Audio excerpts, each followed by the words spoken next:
Leo Rautins and company played up against Houston and defeated Houston. So we do talk with him about that, which is very exciting and a lot of fun, and definitely a great conversation. And then we go beyond that. We talk about Gene's upbringing, growing up in the projects, playing basketball, everything that Gene did. So there's a lot of really, really cool things in that story that you don't want to miss. So that'll be added to youtube.com/wakeupcalldt today as well, and you'll be able to watch it there. So definitely make sure that you check it out. I'm so grateful and so appreciative that Gene was willing to share his life with me, as he always does. I mean, Gene has been fantastic in sharing with me many things about himself and his life and things that he's been through.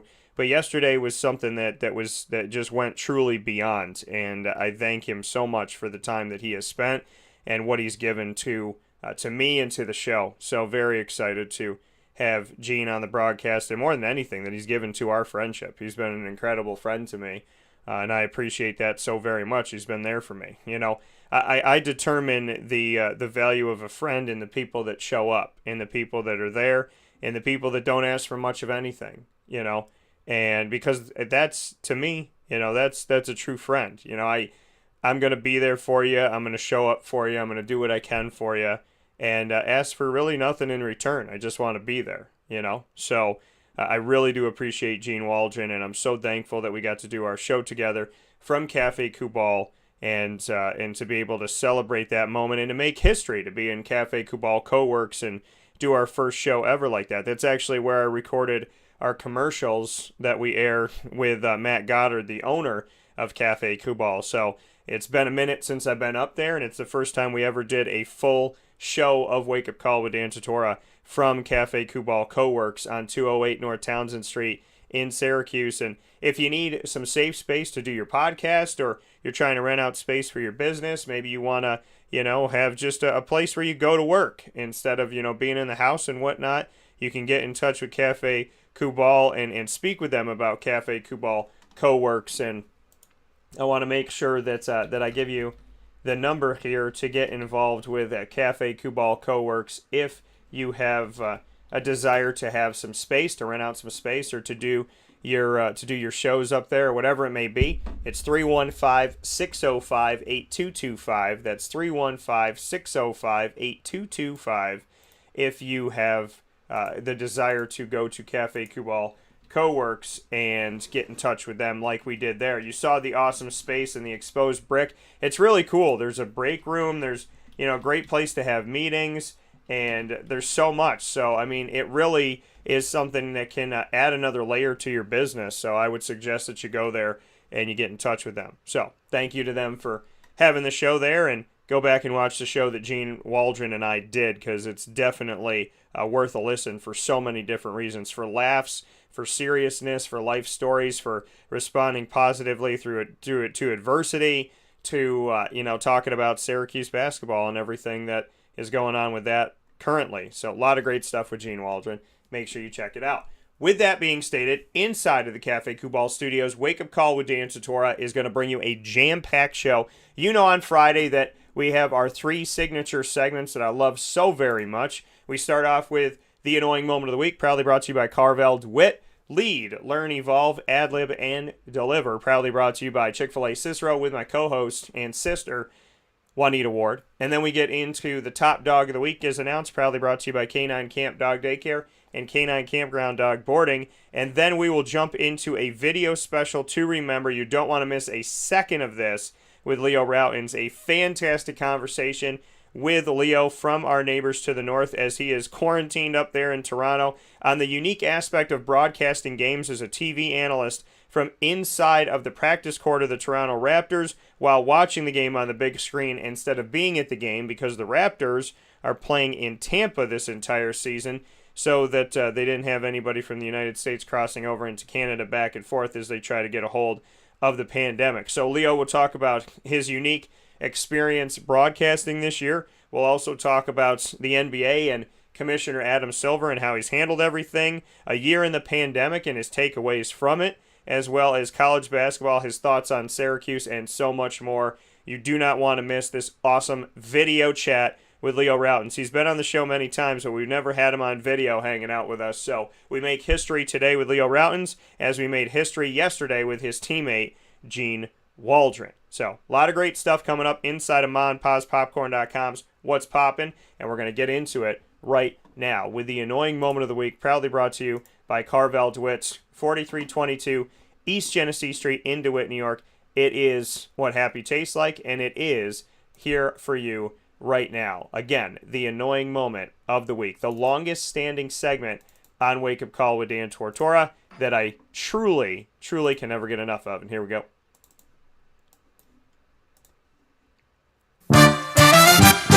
Dan Tortora proudly brings you... Is that for real? Are you kidding me? The annoying moment of the week. I really, honestly, I don't know how to respond to this. Presented by Carvel DeWitt, 4322 East Genesee Street. It's what happy tastes like. Do you have to be that crazy? I guess so. The annoying moment of the week, proudly presented by Carvel DeWitt, 4322 East Genesee Street in DeWitt, New York. For this week, my annoying moment of the week. You know, there's a few things. There's a few. And, I mean, I'm happy that the NCAA is hiring a committee to tell them what equality means. But, you know, and we're going to break this down, okay? So for those of you that don't know, and a good morning to Gene, and always love talking with Gene and appreciate our friendship so very much. So good morning, brother. I hope you're doing well. So let's get into it, okay? The NCAA has made the decision to hire a committee to help them figure out what they need to do moving forward with Title IX and all this stuff. And I'm happy. Okay, I'm happy. And at the same time, I'm concerned. So we'll break it down. Okay, we'll take a look at it and we'll break it down. So there's a firm being hired by the NCAA to help them figure out what they need to do in the disparities between their men's and women's athletics. I would think this is common sense. I would think, okay, they have weights, they don't. We should give the ones that don't have weights, and then move on with our lives. It seems like an open and shut case to me, because equality to me is a non-issue in the sense of it should always be there. It shouldn't be something that we have to figure out. We should be doing it already. So, let's take a look at it. Now, the NCAA has obviously faced criticism for how they have dealt with men's and women's athletics. Now, they improved the weight training facilities for the women after pictures and videos hit the internet. And now there's the swag bag, which I spoke with Tammy Reese about, which you can go back and watch that video. We talked about that and the food options and whatnot.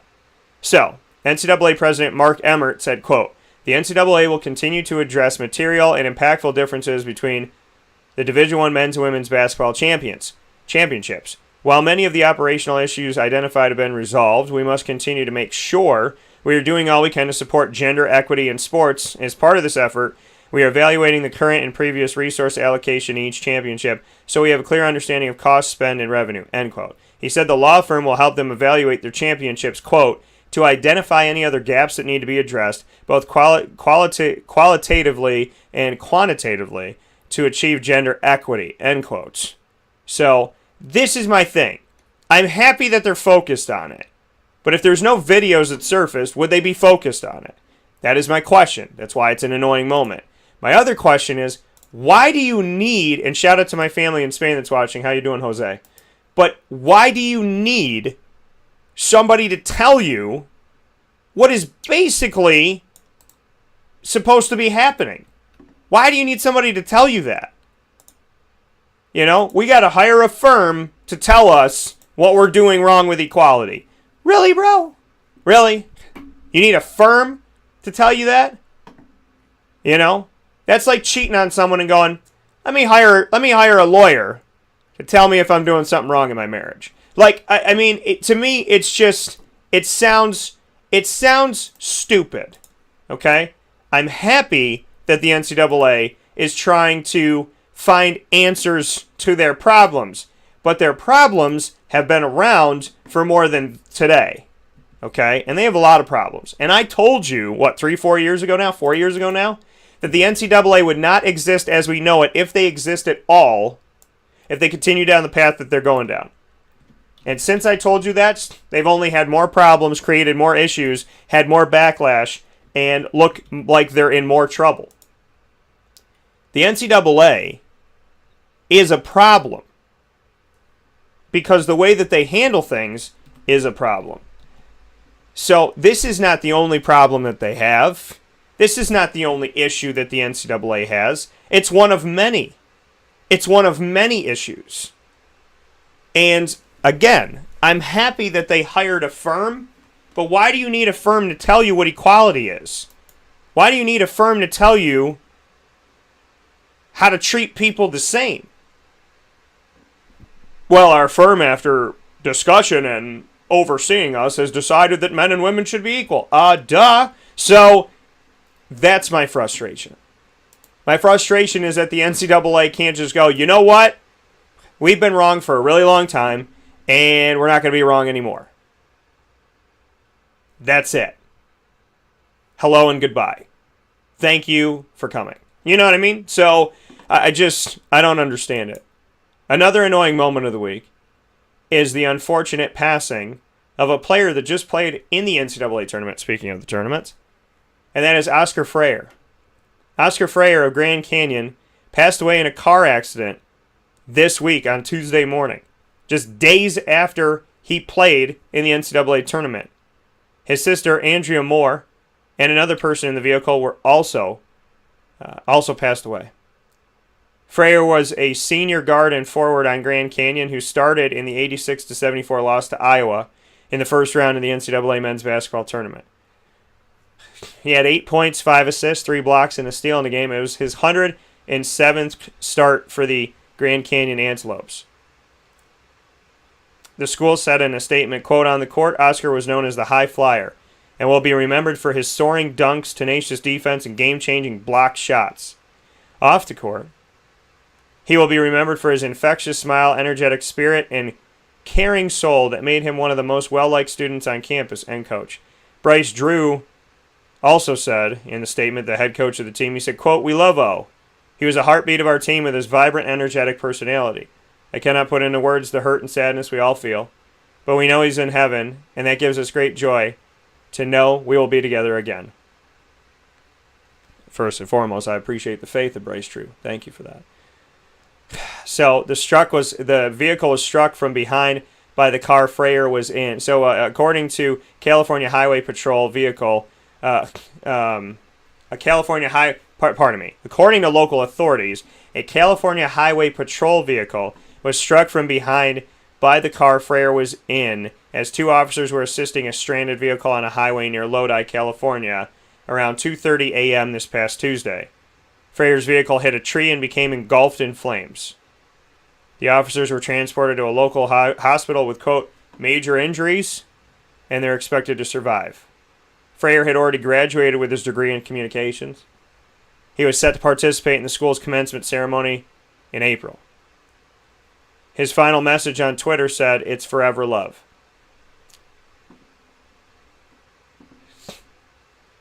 So, if you haven't realized already,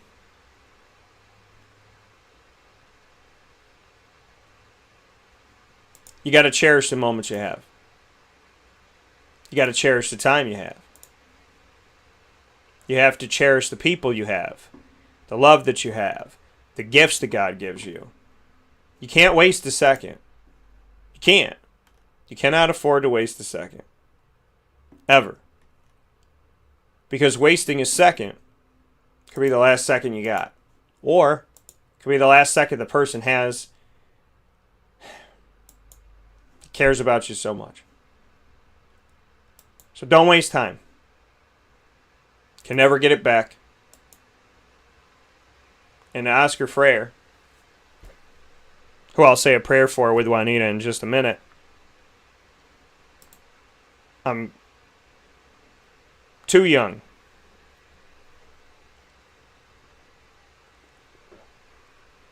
Too young. Not that anybody's ever old enough to leave. But, you know, it makes me think about how would my mom feel? How would your mom feel? How would your dad feel? How would my dad feel? You know? How would my parents feel if that was me? You know, my mom really hit home with me when I was down in Florida recently. And she told me that one of her friend's sons was down in Florida and he was in a car accident and he died. She said he was down there at the same time you were. Driving on the roads the same time you were. And that, you know, and that hits home like, that could have been my son. And why did it have to be her son? You know, I don't want it to be my son, but I didn't want it to be hers either. So, appreciate your time. Appreciate the people. Appreciate the gifts. Appreciate what you got. Because we live in this world where we think we can just pick something up and put it down and pick it up later, or always look to tomorrow instead of looking to today. And you know, today's the only day that you can affect positively. It's the only day you can. Oh, I shouldn't say the only day you can affect positively. It's the only day you can affect. Because the past is over and the future hasn't happened yet. But what you do with today affects your past and your future. How about this? We focus on our past where we can't change. We focus on our future where we haven't gotten to yet. But the only thing that we typically don't focus on enough is the present. If we treat the present right, it'll build a good past to look back on, and it'll build us toward a better future.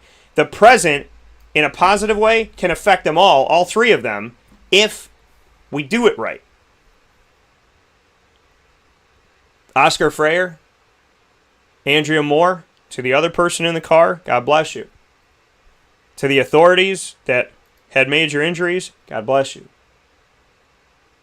And to the loved ones of all, God bless you. May we all be better today than yesterday. May we all be okay. And may we all find a way to move forward. Them in heaven, their loved ones here, and always together. Thanks to God. Dying on a cross so death couldn't win anymore. Not that death ever did, but now it really doesn't. So, it's a beautiful thing. It's a wonderful thing. And I'm sad to hear the news about Oscar. My other annoying moment of the week is on a lighter side, but more angry. And that is the raising of prices. Okay? Let's be real about when you buy a subscription and they go, hey, by the way, the prices are going up. I have dealt with, like, okay, how about this? Like when you're a good driver, right? You're a good driver, you do good things, you're not perfect, but you're a good driver, you do what you're supposed to do, and your prices go up. And they just keep going up. And I've been there like a million times. My prices have gone up. And over and over and over. And they go up every year. Hey, you're a good driver, your price went up. Hey, you're doing good things, your price went up. $20, $30. Not a little buck, a lot of buck. And it's crazy.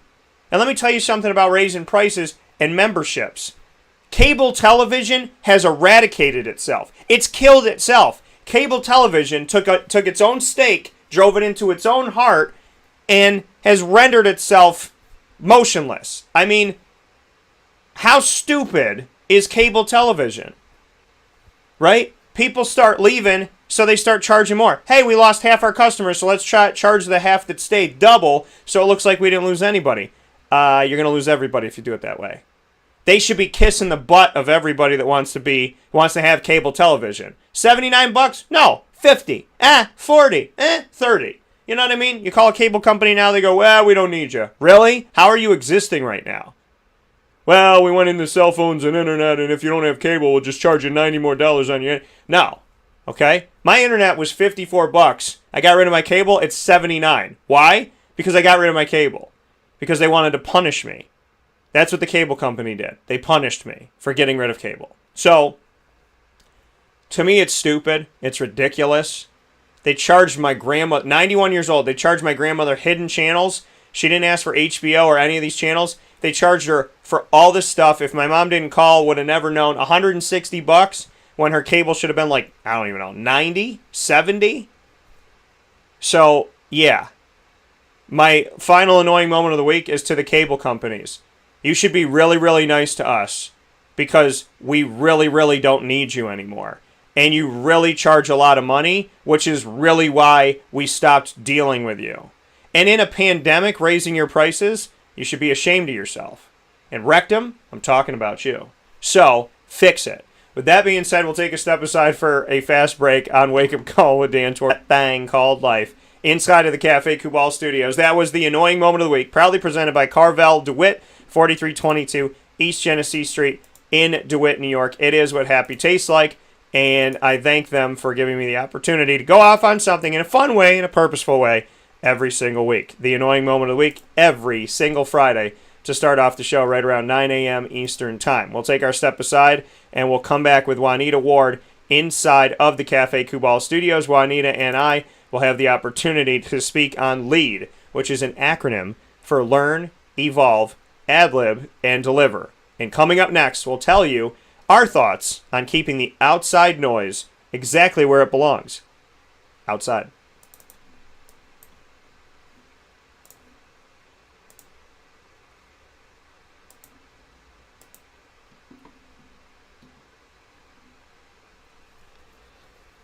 Carvel DeWitt, it's what happy tastes like. Do you know why? Because we make ice cream. Creamy, rich, flavorful ice cream. Not yogurt or iced milk like some of our competitors. Ice cream. Fresh, by hand, daily. For the calorie conscious, we have something new for you. Our new Carvelite. Same great flavor, creaminess, and texture of our regular ice cream with only 35 calories an ounce. So whether you want an ice cream cake, flying saucer, dasher, carvalanche, hard or soft ice cream, we will satisfy your craving with our fresh, handmade regular or new Carvelite ice cream. Carvel DeWitt. It's what happy tastes like.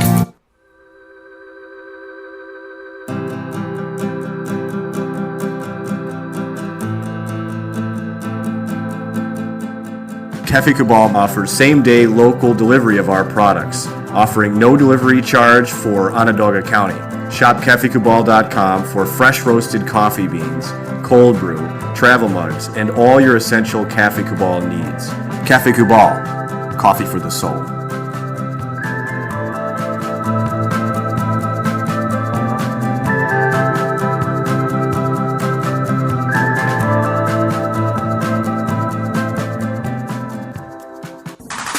The Wildcat Sports Pub in Camillus, New York is located on 3680 Milton Avenue in the Home Depot Plaza. It is your family-friendly sports bar and restaurant. Folks, some sports bars aren't family-friendly. Some family-friendly restaurants are not sports bars. The Wildcat Sports Pub in Camillus, New York is proud to be both. It is that marriage that you've been looking for years. The Wildcat Sports Pub is your home base for your sports bar and restaurant needs, games for the kids, indoor and outdoor activities, and enough things on the menu to come back every single week and get to try something new. They're open Sundays from noon to 8 p.m., Monday through Wednesday, 11 a.m. to 11 p.m., and Thursday through Saturday from 11 a.m. to midnight. For reservations and party information, call 315-487-2222 for the Wildcat family-friendly sports pub and restaurant.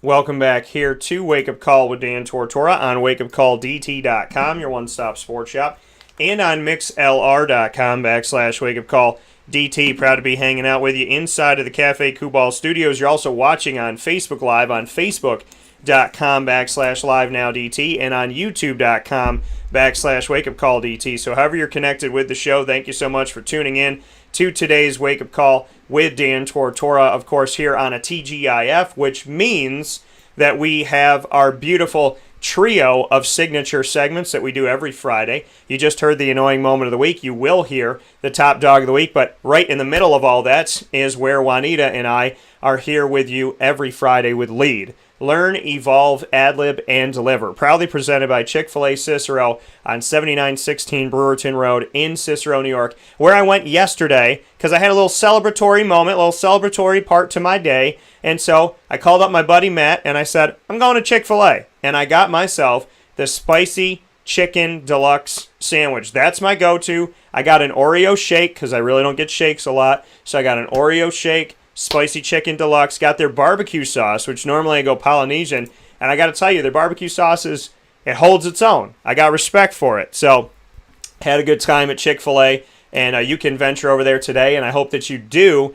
And definitely appreciate all that have. So with that being said, Juanita and I in lead today, Learn, Evolve, Adlib, and Deliver, are speaking on the topic of keeping outside noise exactly where it is by definition, outside. So let's bring in Juanita and see how she's doing. Juanita, how you doing today? Hey, Dan, how's it going? Going very well. And Juanita, before anything, I don't know if you heard this, but I was just talking about, right before you came on the air, that one of the players inside of the NCAA tournament for the men's side of things in Grand Canyon for the Antelopes, Oscar Freyer, actually passed away. And he passed away in a car accident, early 20s, just days after playing in the tournament. So if you would like to, I would love to have you say a few words and me say a few words about this in prayer. Not just for Oscar, but for his sister, Andrea Moore, and for the other person in the car, and just appreciating time in general. So if you would, if you're okay with it, I'd love for you to say a little prayer in response to that, just for the souls of those that we lost way too soon. Father God, I thank you so much for what you're doing in our lives, God. God, we know that you make no mistake in what you do, and we know, Lord God, that you are able to heal, and you're able to comfort, and you're able to see us through in times of need, Father. I thank you for your hands that you've always had over our lives, Lord God. I pray, Lord God, right now for this young man's family. I pray for the team. I pray for the coaches. Most importantly, I pray for, his mother and his father, and, people that are around him that loved him, that cared for him, and everybody else in the car, their families, their friends, their loved ones, Lord God. I pray that you uplift them. Father, you said in John 14:18 that you would never leave us comfortless, that you would come unto us. And Father, in this time of need, we lift up each and every person that's in the car. We lift up this young man's family. We lift up his friends. We lift up everybody around him, Lord God. We pray, Lord God, that, you would see them through. Father, we know that you're able. We know that you can, and we know that you will. We thank you, oh God, that you are powerful and you're moving mightily. And we thank you, oh God, for the peace that surpasses all understanding. Father, you said where we are weak, you are strong. You said where we need comfort, you are our anchor that we can hold on to. And so, Father, we give you glory. We give you praise right now in the name of Jesus for your comfort, for your peace that surpasses all understanding. Even when we don't know why, we don't know how, we don't know when. God, you said in your word that we don't know the time or the hour. But God, we're to always be ready. And so I thank you, oh God, in the name of Jesus. I pray for the peace. I pray for calm. And I pray that you mend broken hearts. In Jesus' mighty name I pray. Amen. And so Dan, my heart goes out to them. My heart goes out to each and every person that is definitely going to be hurt from this. Each and every person that's heartbroken. It breaks my heart because,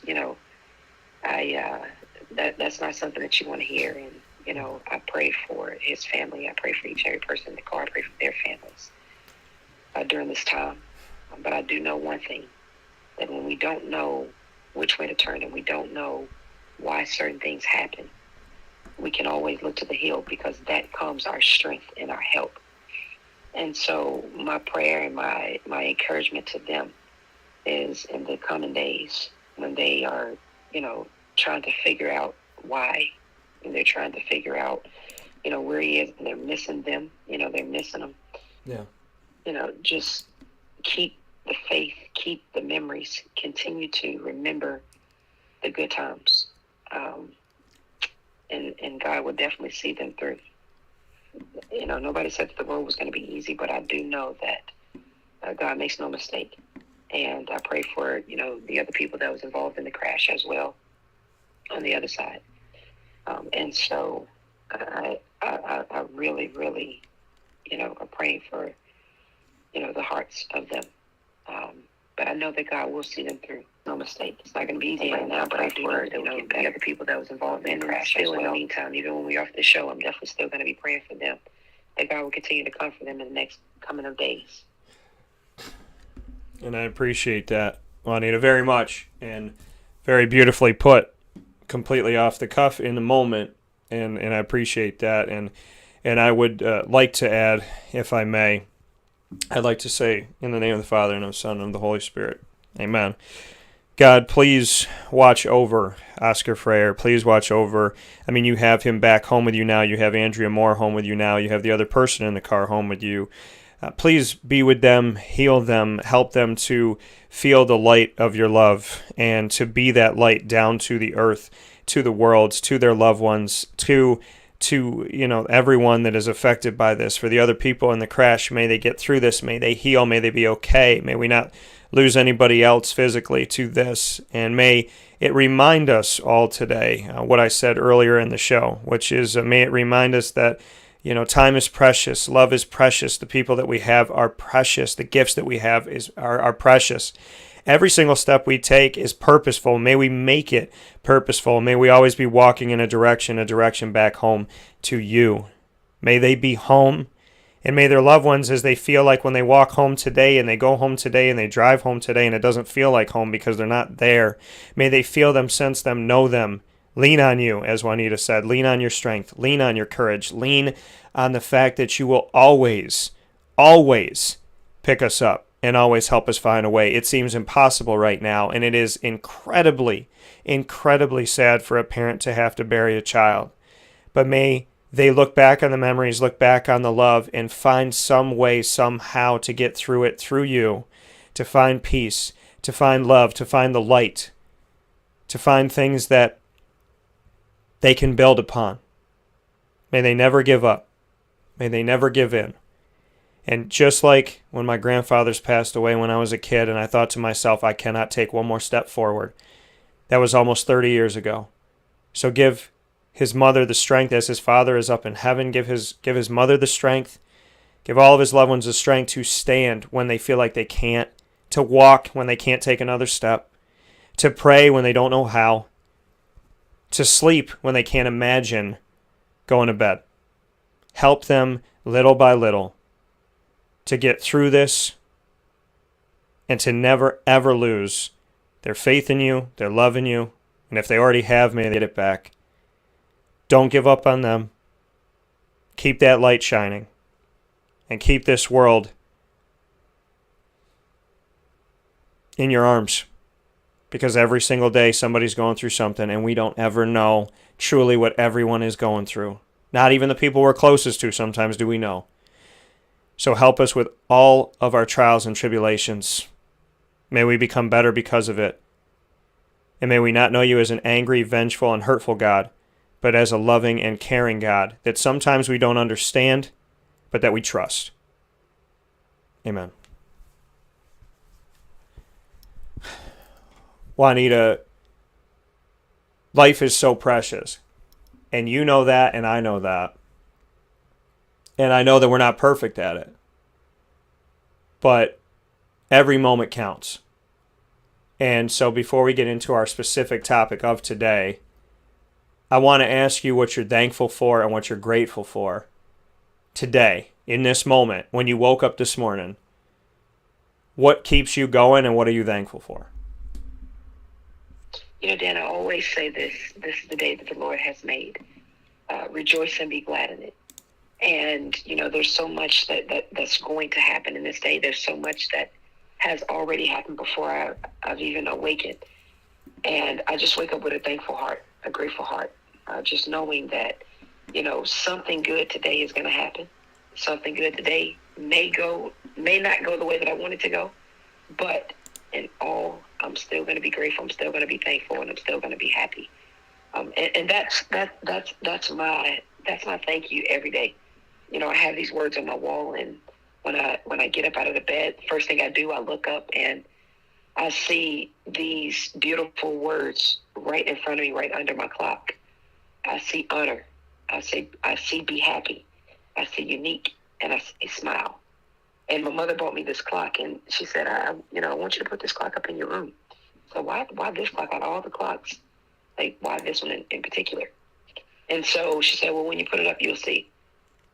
And so I put the clock up, and I noticed on the clock, right in the middle of it, it says grateful, thankful, blessed.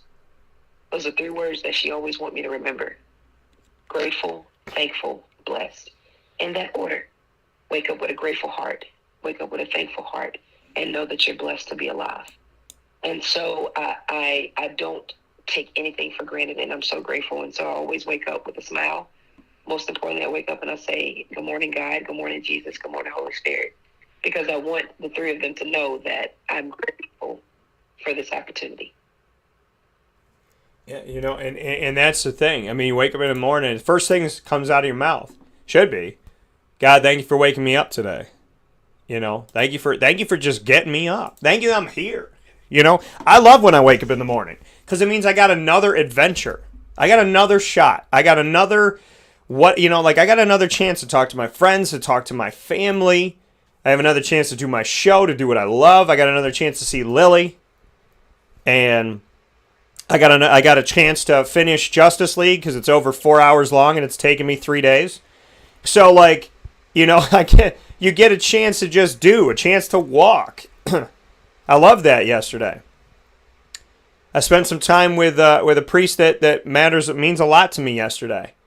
And we had a meeting and he goes, why don't we take a walk? Instead of sitting in here, why don't we go outside and just take a walk? And I was like, yeah, I love taking walks. I do it all the time now. And we just walked outside. And Juanita, we walked outside and we turned the corner. And yeah, the kids had masks on, but there's little kids at the church academy, and they're running around. And I thought to myself, yeah, the mask on is different, but they look just like I did as a kid. They're playing tag. They're just running around with each other, just having a good time. There's nothing outside. There's no hoop. There's no hula hoops. There's no balls. There's no anything. They're just playing with each other, with their imagination. And I thought to myself, what a beautiful day. What an incredible sun. What an incredible sky. What a nice conversation with a priest. What a nice, gentle walk. And isn't it so cool to see that everything we've been through, kids still play? Because you can never take away a spirit. You can't. So, Juanita, I think what made my day yesterday was a walk and just seeing a bunch of kids playing. And I eat dinner with my mom all the time. But last night was different. Because last night I appreciated it more than I had been. And, I said, Mom, I'm going to go to the bathroom for a second. Went off to the bathroom. And I thought to myself, as I was away for a second, I said, you know what? You go back there and that woman is sitting across from you. Give her a hug. Give her a kiss on the forehead. Because she'd do anything for you. She's always there. She calls you up every day just to see how her son's doing. Not to impose on him, not to bother him, but just to make sure you're good. And she's got her wits about her. She understands and remembers who you are. She talks to you about everything, and she loves you. And something inside of me said, I'm going to appreciate every conversation a heck of a lot more now. So what made my day yesterday, Juanita, was normal stuff. But how many times do we stop to take a look at it and go, I've had dinner with my mom 1,000, 1,000,000 times. But today, I thought higher of it. I've had plenty of time to drive by a school or an academy, whatever, and take a second to see the kids playing, but I was in my own, focused on my own issues. Well, yesterday I stopped and I looked. I took a walk with a priest yesterday, and it reminded me why I love the church so much. So, yesterday wasn't anything different. I just looked at it differently. And isn't that a blessing in itself? And you're so poetic. I just love the way you just put your words. That was extremely awesome, man. I mean, seriously. And you just see the simple things in life. Like, you just really see the simple things in life. Just thinking about your mom, just hear the laughter of the kids. And then the way you just completely ended it was so poetic. But you're telling the truth. Because, you heard that phrase before, just stop and smell the roses, right? Like, we get so caught up with things that are going on in life. We get so caught up with, what's going on, what we're going to do, what's going to happen, what's the next move, what's the next step. You get so caught up with trying to elevate yourself and trying to get to a different level in your life. And then all of a sudden things just spins out of control. And it's like, okay, wait, just calm down for just a second. Just look around. Look around. Look at everything that's going on around you. You have so much to be grateful for. You have so much to enjoy. You have so much to just sit back and go, man, this is an awesome experience. Honestly, I was hearing someone talk the other day, and they were talking about, they're actually from another country. And, I was completely in tune into the conversation because, they were saying that, man, you guys have it so made over here. And, it's amazing how, things are different within a year's time. And, over in that country, we're still struggling. And I said, so you mean to tell me that they don't have things under control, like even now?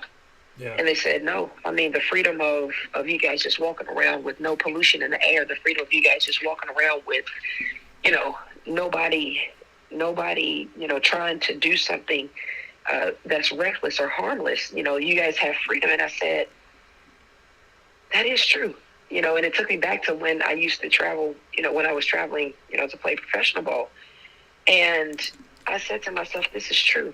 Every single day we wake up, our air is for the most part is decent. It's fine. We don't have to wake up in a world where we're always looking over our shoulders trying to figure out, how to duck our head, how to, go and hide. We don't have to live that life. And yet over here, sometimes we take the small things for granted and we don't really cherish the moments that we have in our life. And I'm going to tell you this, I took every opportunity when we were at the NCAA tournament to cherish every single moment, because you don't get those moments every single day. And that's what I like to think about life. You don't get this do-over in life. You don't get an opportunity every single day to get a do-over. Like, if there's something that happened, you go to the beach one day, right? When you go to the beach the next day, say you're on a vacation and you're there for 3 days. Every single day you go to the beach, I assure you that if you look from afar, it looks the same. But every day you go to the beach, there's something different. Somebody that wasn't there yesterday is there today. A chair that wasn't there yesterday is there today. A little toy in the sand wasn't there yesterday is there today. And by the time you end on your third day, you go back to the beach, none of those things are there at all. And it's like, that's the way life is. Everything continues to keep evolving. But did you really take a minute to just cherish those moments that you saw? The little kid's toy being stuck in the sand. You can only imagine that little kid was having so much fun. She was having a blast that she left her toy. He left his toy, Yeah. And it makes me think about this. I had my goddaughters, this past, a couple days ago. And when they made it back to the house, the mom called me the day after, and she says, Chloe and Kennedy said that they left their little doll's toy in your car. She said, can you check it? I said, okay, sure. I'll go to my truck and I'll check it and see. I didn't see the toys in there. So she goes back, she tells Chloe, she says, Chloe, Nene checked to see if, your dolls, the rest of your dolls' toys are in the car, and she didn't see it. Chloe tells her mother to call Nene back and tell Nene to look behind her seat to find her toys. And I'm just like, the beauty in all of it, as if I didn't check the whole entire car.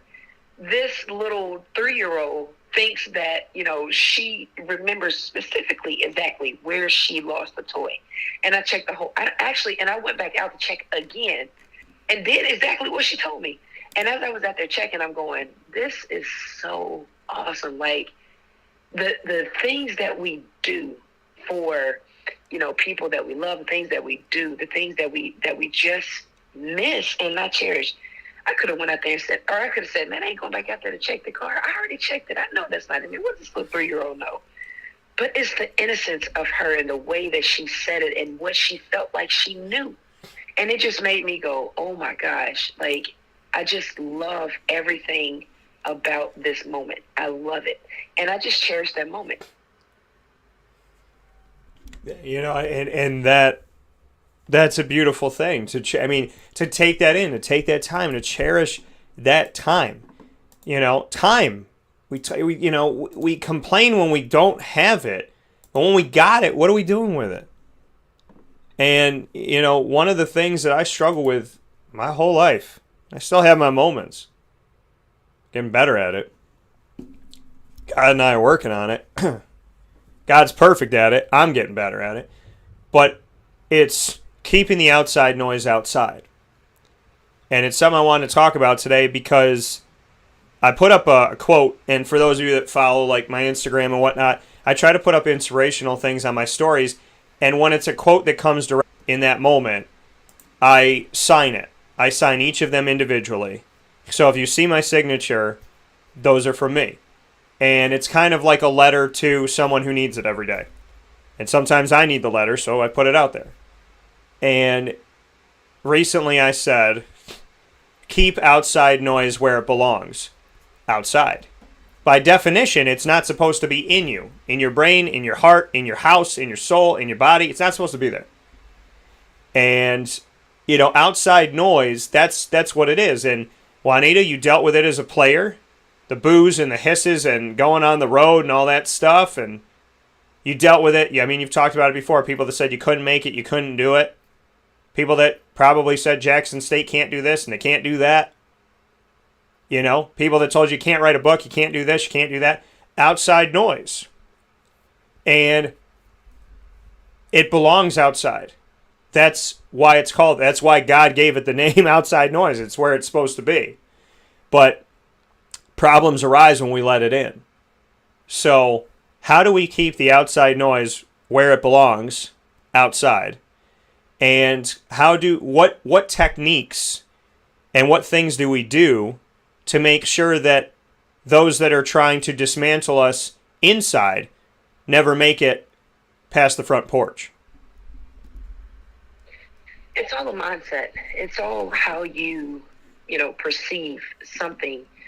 Let's say that someone is saying or how someone has acted or a situation that has presented itself. I always like to talk about the story David and Goliath.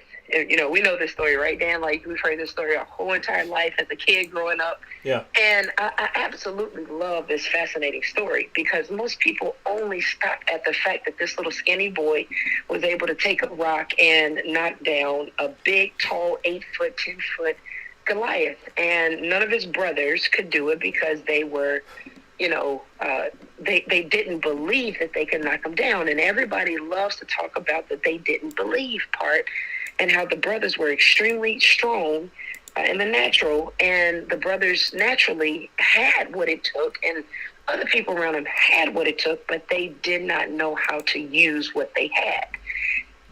And most people just stop there, and they use that point, and then they, can completely speak about it. But the thing that I love about David is when people were talking about him, when everybody was really trying to come at him, when everybody was really trying to tell him, dude, you cannot do this. Are you crazy? Are you serious? This Goliath is, 8 feet, 10 feet taller than you. You are a skinny little boy. How in the world do you think that you're going to knock him out? With what strength, with what power are you going to knock him out? And I can only imagine if is the key word, if David had to listen to them, David would not have been able to do what he was already trained to do. People Why that do you say trained to do? Because David and I can only imagine he used to, practice on bears when they would try to attack. How they would take them out.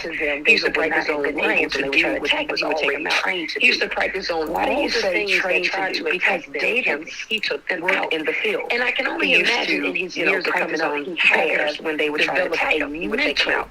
He used to practice on lions to believe that he could take them before he actually did it. He used to practice on all the things that I asked is him. Why in the world were the people? And I can only imagine in his years of coming up, he had to have fit in the natural, a mental. Why they couldn't take him out in his head to believe that he could do it before he actually did. That's extremely skinny. That's not in the best of shape.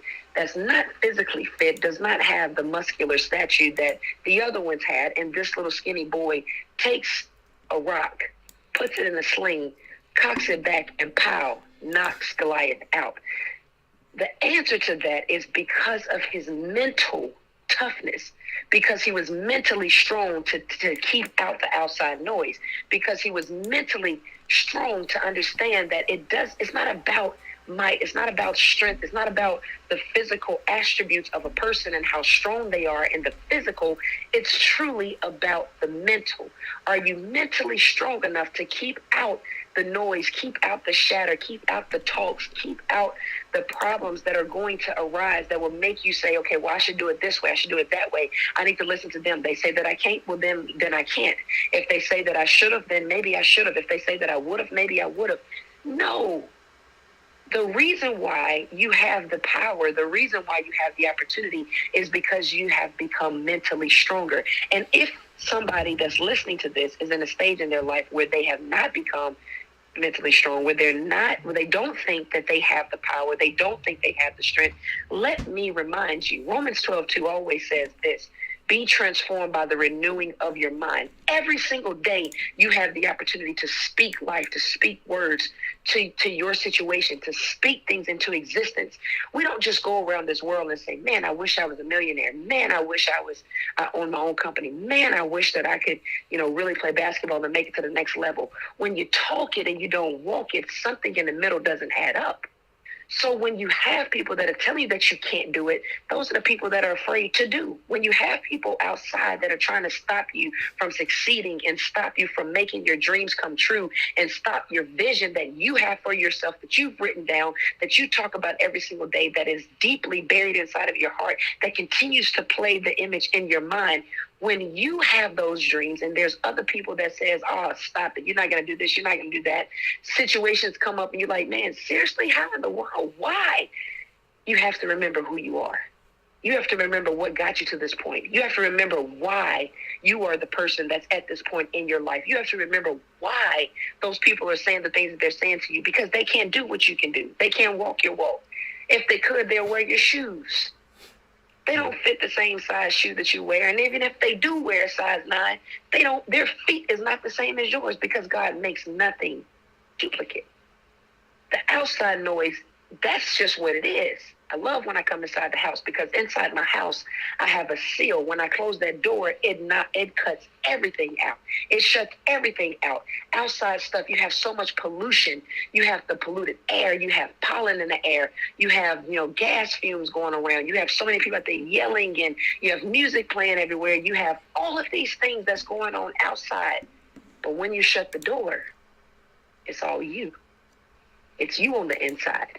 It's you that's talking to yourself. It's you that's motivating yourself. It's you that's pumping you up. It's you that's making you get to the next level. It's you that's in here praying, and it's you that's in here believing. It's you that's in here saying that if I just get the opportunity to get my feet in the door, it doesn't matter what other people are going to say, because I know that I have the power. Why? Because I practice for every single thing that I've ever gotten. And so when outsiders try to talk and tell you that you can't, you always remember who you are and tell yourself, yes, I can. Yes, I will. I'm going to succeed no matter what. Outside noise, that's just what it is. Outside for a reason. It's never supposed to get inside of you. It's never supposed to make you or shake you or break you. When people on the outside start talking, it's like when I was in the stands, when I was playing on the court and there were fans in the stands that didn't like our team, especially didn't like the way I played because they didn't want me to come in and do what I practiced to do. They wanted me to come in and be subpar. And so when they were in the stands, they would call me all type of names. They would yell at me. They would cuss me out. They would call me all type of names that I didn't even know I was, and the names that I didn't even know how to pronounce per se. They would talk about my mom. They would talk about my dad. They would talk about my grandma. They would talk about everything, anything and everything that could really affect me and make me mentally get out of it. But I shut it out. And so what I started doing was I started hearing the cheers. I didn't hear the boo. I didn't hear the, you this, you that. I heard the, yeah, let's go. Let's go. So what I did was I turned around everything that they were saying and I made it mentally speak to me. And that's what we have to do. Don't listen to what they're saying, because what people are saying is only subject to the truth. You know, when they say fear, most people go, man, I'm fearful. No, fear represents false evidence appearing real. That's what fear represents, false evidence appearing real. It doesn't represent fear. It's just false evidence appearing real. What's the real? What you believe, what you know about yourself, what you motivate yourself to do, what you speak to yourself every single day. That's what real is. And that is incredible. False evidence appearing real. Fear. What's not true, appearing that it is. And going off of that, I always tell people, fear is the devil's lie. Because fear is the only thing that prevents you from getting where you want to go. You're too afraid to ask that girl to the dance. You're too afraid to talk to that guy. You're too afraid to go after that job. You're too afraid to ask for more money. You're too afraid to start your own business. Too afraid to play the game you love. Too afraid to go overseas. Too afraid. So many people. I tell people this all the time. Look at life. Look at life. You go in the Dome, there's 30,000 people in the stands. There's only a few people on the court. A few people on the field. Why is that? Because there's so few of us that will be on the court. Because we're not afraid. But in the stands, they can be afraid or not afraid. Be whatever they want to be. And I'm not saying that everybody that shows up to a game is afraid of something.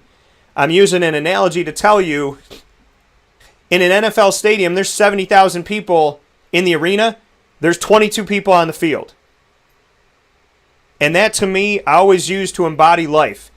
So many of us say we're going to do, but so few of us do. We actually do it. Juanita put herself around the outside noise the day she decided to play basketball.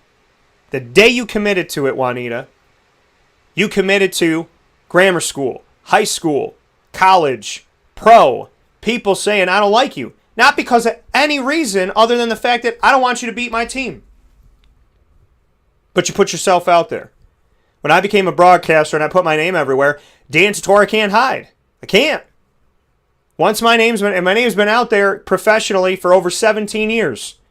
It's there. It lives. So I can't hide, but I didn't want to. I didn't want to hide because I needed to go after what I wanted. And the repercussions of living your dreams are that outside noise is louder. The higher you go, the more you do, the bigger the chance is that outside noise is going to be louder. But you changed it. You turned the dial.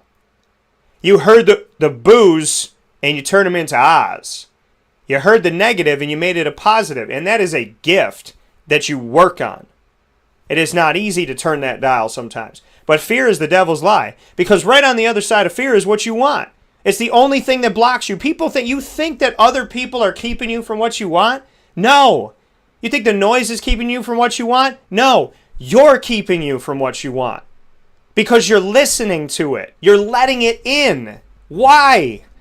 What do they have to say? You think they want somebody standing over them in their cubicle? Screaming at them every day? No.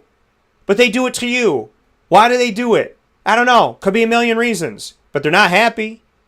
They're not chasing their dreams. I can tell you that much, because happy people don't do that. Life is a series of challenges, a series of tests. And God makes you take the same one over and over until you pass it. And I can promise you that there is nothing true about fear. There is nothing right about fear. Fear is it's a mirage. It's smoke. Right before you reach the finish line, it's fog, so you can't see it. So you just push it out of the way, and you have faith, belief without evidence, that that finish line is in front of you.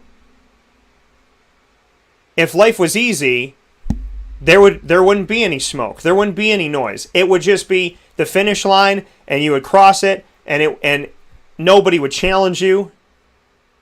But what makes you who you are is your response to it. So many people talk, so few people walk. So few. Some of the greatest people in this world, you will never know because they don't say it. They don't gloat about it. They just do it. They live it. There are angels everywhere.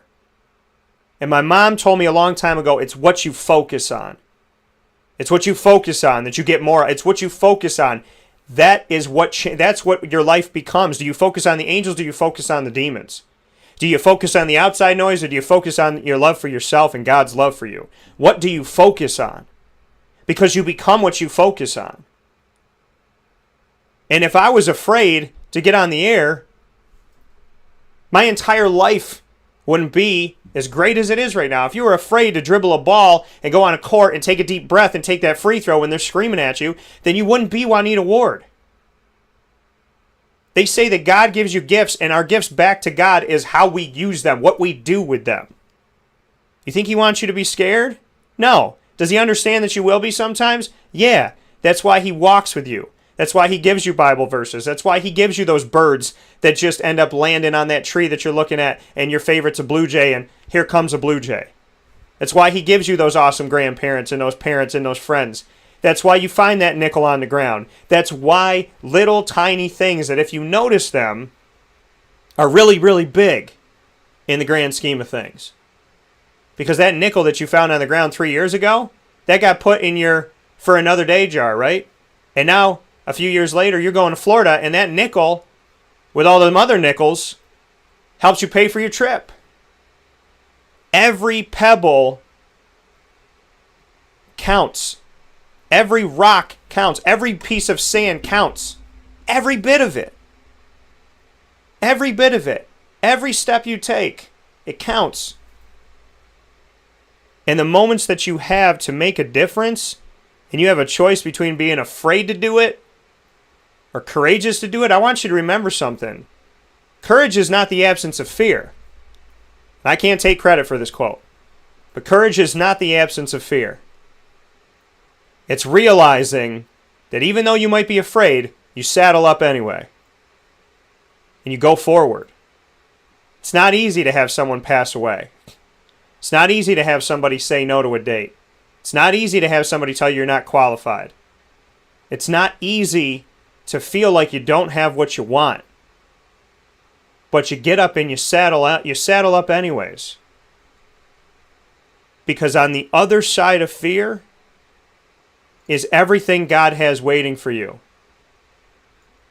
So why would you give the devil any due when the Lord is sitting there going, I got a feast set up for you. Walk through the smoke. Jump over the mountain. Trust me to move it. Because right on the other side of this, right on the other side of that outside noise, is a home filled with love. So muffle it. Do what you got to do. Put your headphones on. Put your earmuffs on. Sing yourself a tune. Think about your grandmother. Do what it takes to get there. But I promise you, that noise is nothing. All it is a mirage. And if we realized how many facades there were in life and how it's all right there in front of us, we just have to believe it's there. You know, I was afraid so many times, Juanita. So many times. And now I laugh at fear because I know who it comes from. And I don't accept gifts that don't come from my Father. So if it doesn't have God's name on it, I'm not opening it, no matter how many times you put it under my tree. How strong are you mentally? How strong are you? How much do you want to be successful? You know, I heard a quote that said, "Do you want to be successful as much as you want to breathe?" Eric Thomas said that, and I really started to dissect that. And then I said to myself, "Do you want to be successful as much as you want your vision to perceive you?" And I know I heard Eric say, "Do you want to breathe?" I mean, you know, like, do you want to be successful as much as you want to breathe? And then I started to think, like I said again, do you want to be successful as much as you want your vision to perceive you? As much as we want to be successful, as much as everybody in this world, I've never heard a person wake up and say, "Oh yeah, I don't want to be successful. I just want to be regular. I just want to be who I am." You know, I've never heard that. You know, I've never heard somebody say, "Oh yeah, I don't really care about getting anything new. I just like everything old that I have." And I'm not talking about the people that literally wear the shoes to their, falling off under the bottom. I'm talking about the ones that actually wear the shoes that are falling off under the bottom and then go get something, but said they didn't want anything new because they just wanted to be mediocre. It's not really about the falling off part. It's more so about the having faith part. It's more so about the believing part. If there's not one thing that we're saying here, the one thing you should take away from this is believe. Just believe. Just breathe. Just know. Just believe. Just breathe. Just know. And the closing to that is, it's going to all work out. You may not understand how, you may not understand why, you may not understand, you may not get it, but I promise, if you can just believe, it will all work out. I assure you, it will all work out. What we tend to do is we put our energy in the wrong place, in the wrong situation, in the wrong problems, in the wrong affection, that we don't put our energy into the right things. We don't take the time. We speak about it, but we don't put energy into it. We walk about it, kind of, but we don't really put ourselves into it to actually go and do it. We think about it, but we don't really put it to action. If you could just believe that it could possibly happen. Only thing, you notice I said, if you could just believe that it could possibly happen, then I assure you that it will happen. Why? Because if you just believe means just have a small seed. Only thing you need is a small seed. And that small seed will magnify and turn into the deepest roots that you ever could imagine, will turn into the biggest dream that you would ever imagine, will turn into the biggest opportunity that you've ever imagined in your life. You just need a small amount of faith. You don't need this big, humongous amount of faith. You don't need this big old, humongous amount. When a person jumps into the water, they just believe that they can swim. You know, the ones that really can, they just believe they can do it. They just believe it. They don't second guess. They just believe they can do it. The question that I have for you is, do you believe? Or are you just talking? Do you believe that you can walk? Or are you just getting by? That's the question that I have for each and every person today, including us. Everybody's believing for something. Everybody wants something. Everybody wants to do something. Everybody wants to achieve something. But the question is your faith bigger than what you are saying? Is your faith bigger than how you're walking? Because if your faith isn't that big, then you're not going to get what you're asking for. Because everything that we have ever done in our whole entire life has been off of believing. When a baby starts to walk, that baby has to believe that he or she can do it before they actually do it. I don't just talk these words and just say, oh man, wake up in the morning and just say to yourself, motivate yourself, pump yourself up. No, I believe it. I practice what I preach. I wake up in the morning and I say the same thing to myself. I say, Juanita, I can, I will succeed. I declare it. I decree it. I say, Juanita, I can, I will succeed. And I know there's a bunch of English people out there that want to say, no, you have to speak to yourself. You can, you will. No, I want you to say it like this. I can, I will succeed, because it's personal. Nobody else is going to make you believe what is inside of you. You have to see it before somebody else tells you. You got to know that it's in there. You got to know. And that's the reason why we tell you keep the outside noise outside, and what's on the inside, sharpen that. Because what's on the inside of you, I have no clue. I can't tell you what's on the inside of you. I can tell you what I see. I can motivate you, and I can tell you something that you'll probably go, how in the world did you know? Like, you're not me. You didn't grow up with me. How did you know that? That's because I believe it. That's because I can see what you're going to be. But it starts with you. You got to believe it. I always find it fascinating, Dan, when someone says to me, how did you know that? How did you know that that's what I wanted to be? How did you know that? I can see it. But here's the reality, though. You already knew it. You already knew you wanted to be a professional. You already knew you wanted to own that own business. You already knew that you had a vision for yourself before I even came along and told you what I saw. You already knew it. You just didn't believe in it. The seed is on the inside of you. I didn't plant it there. God planted it there for you. It's on the inside of you. The only thing that you have to do is water it every day by speaking to it, by saying, I can, I will succeed. That means that no matter what goes on in that day, no matter what happens, no matter what you may be struggling with or what opposition may come up against you, you just know that because of the words that you've spoken and the words that you believe, I can, I will succeed. No matter what, you are making it a declaration, you're making it a decree, and you are standing on your anchor to believe that I can, I will succeed. Because once you have that belief, everything that you want to do, it's not about the I can, it's not about the succeed part that's going to make you go. It's about that thing in the middle. It's the I will. That's your own willpower. That's your own mental toughness that's going to move you from point A to point B. In order to move to the next level, you have to be mentally prepared. You have to be mentally strong.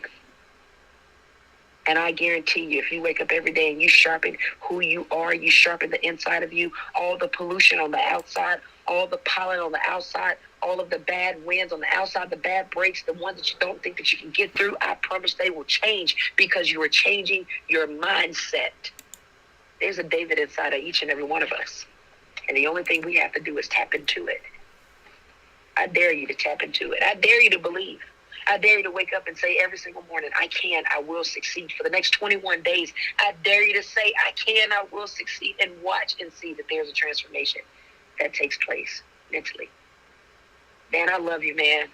I love the opportunity that you give us to speak life to so many different people. If it's not but one person that grasps this, if it's not but one person that understands, that really gets it, we've affected a whole entire generation. It's not about the massive of people, because everybody's not going to understand it. Everybody's not going to get it at the same time. But if it's one person that get it, that one person has affected a whole entire generation, and that's our purpose. We will never be able to touch every person. But one person can touch somebody, and that next person can touch another person, and another person, and another person, another person. And it becomes a seed that is planted over and over and over and over and over. And it's like grass that continues to grow, not just in the States, but in the world. And that's all I'm trying to do, is touch one person at one time and let that one person help grow another person. I love you, man, Dan. Thank you so much for this opportunity. And that love comes right back to you, Juanita, and thank you for today. Thank you for every time we talk, on and off the air. Thank you, because we are making a difference in each other's lives and in the lives of people out there. You know, and very, very proud to say, and very happy to say, that there are incredibly, incredibly amazing people out there. Incredibly amazing people out there. And you're one of them, Juanita. And you are, I mean, for sure, Beyond a doubt, one of them.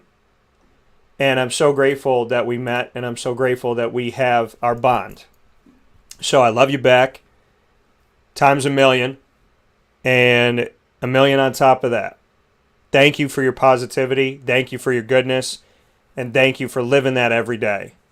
And I accept your challenge, and I challenge everybody out there to wake up in the morning and speak positive noise to yourself. I can, I will succeed. I got this. Believe it. Because you do. And you will. And you can. I'll talk to you soon, Juanita. And as always, thank you. Awesome. Take care, man. Take care. That coming here from Juanita Ward this morning on Wake Up Call with Dan Tortora, where sports meets that thing called life. We'll take a step aside for a fast break. Leo Rautins is coming up momentarily, but we have to do our top dog of the week first, and we'll do that right after this.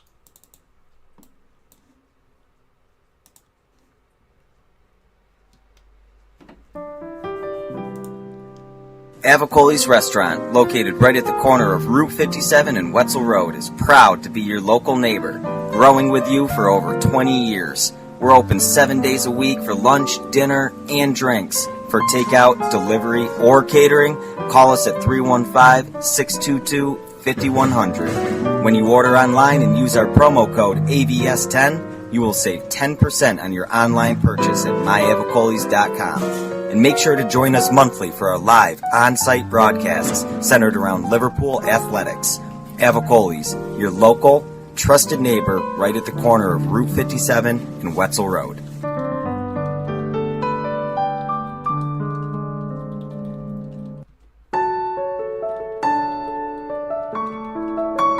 Having peace of mind when you're out of town that your furry-loving friend is safe and sound means taking them to Canine Kampground, because we all know that when it comes to the love of our pets, it goes well beyond the call of duty to make sure they're safe and sound. Right, Lily? So take a ride to 242 Johnson Street in East Syracuse, New York, and see Canine Kampground and where your dog will be staying, in the classic cabin, the executive cabin, the grand cabin, or of course the luxury cabin, because if you know Lily, you know she loves luxury. Now you don't have to wait to the last minute to find a family member or a friend that'll take your dog for a few days. Call Canine Kampground at 315-299-4013. That's 315-299-4013. Their drop-off and pickup times are Monday through Sunday. Check K9Kampground.com for more information. That's the letter K, the number 9, and campground spelled with a K.com. K9Kampground.com. When you're going out of town, bring your dog to Canine Campground.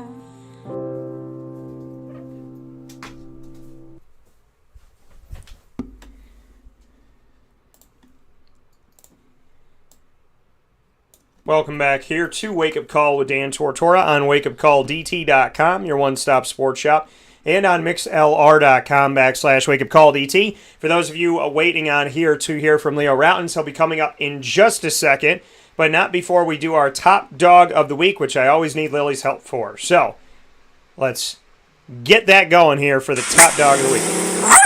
Top dog of the week, proudly presented by Canine Camp Dog Daycare and Canine Kampground Dog Boarding. I want to send out a very, very special top dog of the week honor this week to my mom. So, Mom, I want you to know that I appreciate you so much. I love you so much. And, you know, yesterday when we had dinner, it really made me think that I don't always appreciate the time that we have. I don't always take the time to really just sit and say, my mom's alive. My mom spends a ton of her time with me. Sometimes it feels like all of her time with me. She listens. She's always there. And no matter what's going on in her life, she gives me everything she can. Mom, you give me your time. You give me your love. You give me your patience. You give me your thoughts. You give me your knowledge. You give me your wisdom. You give me your faith. You give me your belief and your hope and your joy. You give me your hugs and your kisses and your appreciation. You're always there. Always. And I appreciate that so very much. So last night when we had dinner, I thought about, I said, when you go back and you sit down and she's there, just the fact that your mother's there, that it's not a mirage, that it's not a ghost, that she's physically sitting in that booth, that's a blessing. The fact that she's been your friend your whole life. She's been a strong mom and firm when she needs to be, but she's always been a friend. That's a blessing. She's believed in me when I felt like the whole world was against me. That's a blessing. She's sacrificed for me so very much and has thought of me before herself for as long as I've been alive. And I don't think I deserve that at all, and that's a blessing. You are an incredible mother who deserves to be loved a million different ways, a million times over, by the best of the best. Your friends love you. Your family loves you. God above everyone loves you. G-Mama and Grandpa, you had the two best parents. Mordu and Cinnamon and Shady, Lily, they all love you. Sonny and Magic love you too. My gerbils that I had that my mom took care of when I was growing up. You're a great, great person. You're a mother to so many of us. I think James and Evan and so many of my friends would, even Rob calls you mom. So many people in this world you've been a mom to. So many. The first day you meet someone, you hug them. And you tell them you're so happy that they're there. You wear your heart on your sleeve and you spread your love freely. You always open up your table for people and you always add another chair if you need to. You're an incredible mom. Because you're an incredible person. So you're my top dog of the week this week, but you've been the top dog of the week my entire life. Because you carried me for 9 months, and at 35 years old, you still carry me sometimes. And you could teach the world how to be a good mom, a great mom. Comes with an extreme amount of patience. Comes with love, with faith, with hope, with belief. Comes with hugs and kisses and smiles.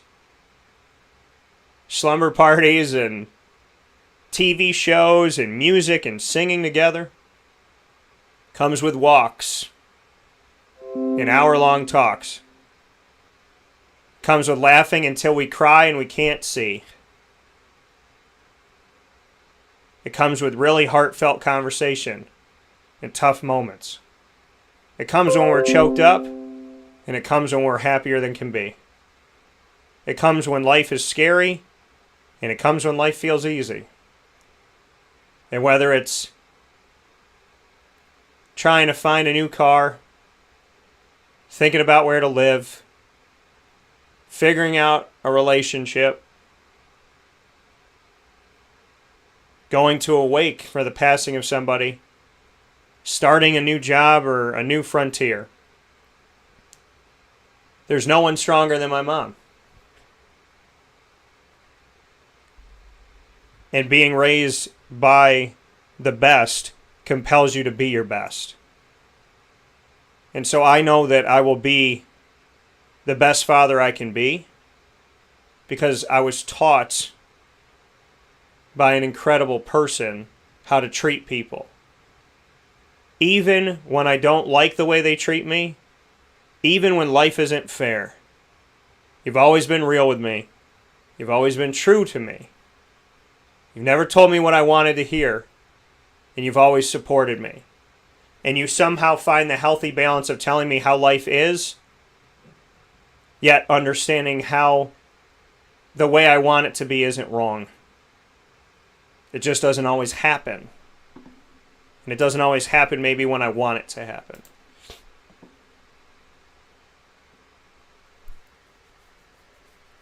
So, There are so many people out there that have great parents, great guardians, great grandparents. You could teach the world how to be a good mom, a great mom. So, be with them today. Pray. There are so many people out there that have great parents. They passed on. Great guardians, great grandparents. Hug them today. At 35 years old, I taught myself something new yesterday, or God taught me myself something new. Be with them today. When I got up from the table and I walked away for a second, today, if they passed on, to just go use the bathroom and come right back. At 35 years old, I taught myself something new yesterday, or God taught me myself something new. That woman, when I got up from the table and I walked away for a second, for her son to come back, has been sitting there to just go use the bathroom and come right back. Your whole life. And she'll sit there from afar, and she'll sit there right in front of you. But if there's anything I know, it's that woman, no matter how alone I have felt at sometimes, that booth waiting for her son to come back, my mom has always sat, has been sitting right across from me to listen to everything, give advice, and she'll sit there from afar, give me a hug and a kiss on my cheek right in front of you. Tell me I'm a good boy. Anything I know, tell me where I'm wrong. It's that no matter how alone I have felt sometimes, the best that I can be, my mom has always sat right across from me. So no matter where I am, give advice. That space on the other side of the booth, give me a hug and a kiss on my cheek will always feature. Tell me I'm a good boy. One of God's greatest gifts to this earth. Tell me where I'm wrong, and I hope. Tell me how to be the best that I can be. Those of you listening and those of you watching, she believes in. Get to meet my mom, talk to my mom. So no matter where I am, see my mom. Get a quote from my mom. That space on the other side of the booth will always just feature 5 minutes. One of God's greatest gifts to this earth. Because anyone that gets to meet my mom, and I hope that those of you listening, will believe that there's good in the world, get to meet my mom, talk to positivity in the world, see my mom, and that there's parents out there that didn't forget how to be one, and that understand the incredibly difficult balance. Because anyone that gets to be a leader, teacher, will believe that there's good in the world. They don't make them better. There's positivity in the world, and that there's parents out there that didn't forget how to be one. I love you. And that understand the incredibly top dog of the week today, tomorrow, and the next day of being a leader. I don't need Mother's Day to tell me who I love so very much. Shout out to my top dog of the week, and Lily's too. My mom. I love you, Ma. And we'll be back with Leo Rautins right after this.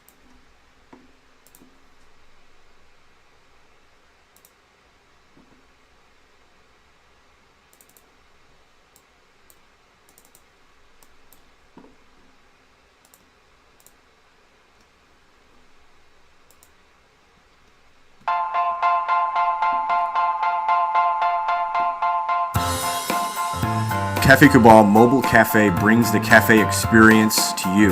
We'll roll out to your neighborhood or office, ready to serve our locally crafted espresso bar to our loyal patrons. Inquire at cafecabal.com.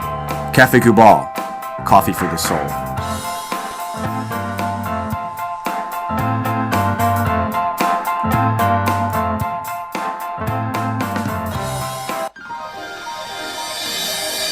Ma and Pa's Kettle Corn and Popcorn Factory, located on 201 7th North Street in Liverpool, is home to over 40 flavors with more than 200 flavors in their total wheelhouse. Sky's the limit for this sweet and savory Central New York company. Keep it local at your parties, fundraisers, wedding showers, baby showers, and more by calling 315-450-MA-PA. That's 315-450-6272 for popcorn bars with custom flavors and colors at your upcoming event. Make sure to visit them on 201 7th North Street in Liverpool, New York. And for more information, go to maandpassnacks.com. Ma and Pa's Kettle Corn and Popcorn Factory. How corny are you? The Millhouse Market, located on 3790 New York 13 in Pulaski, New York, is worth the drive every time. head out there. But before you do so, download their app that you'll have at your fingertips from the Millhouse Market on the Google Play Store or the Apple App Store. And once you have that, you will have everything from their homemade breads and desserts to their quinoa bowls, rice bowls, salads, brick oven pizzas, and sandwiches named after the families that helped to settle what is today's Pulaski. Built into our community and built into our taste buds, there is nothing like the Millhouse Market.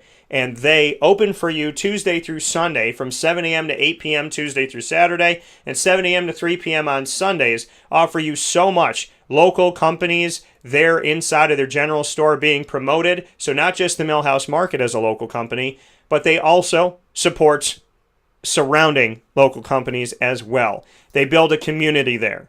They build so much love and appreciation and respect for Pulaski and beyond. It is so well beyond food. So from the table to the attitude, that service, and everything they do, the Millhouse Market has gone through very difficult times, as we all have this year, and they found a way to put a smile on our faces. That speaks incredible to me. That speaks difference to me, and that is why they are worth the drive every time to 3790 New York 13 in Pulaski, New York.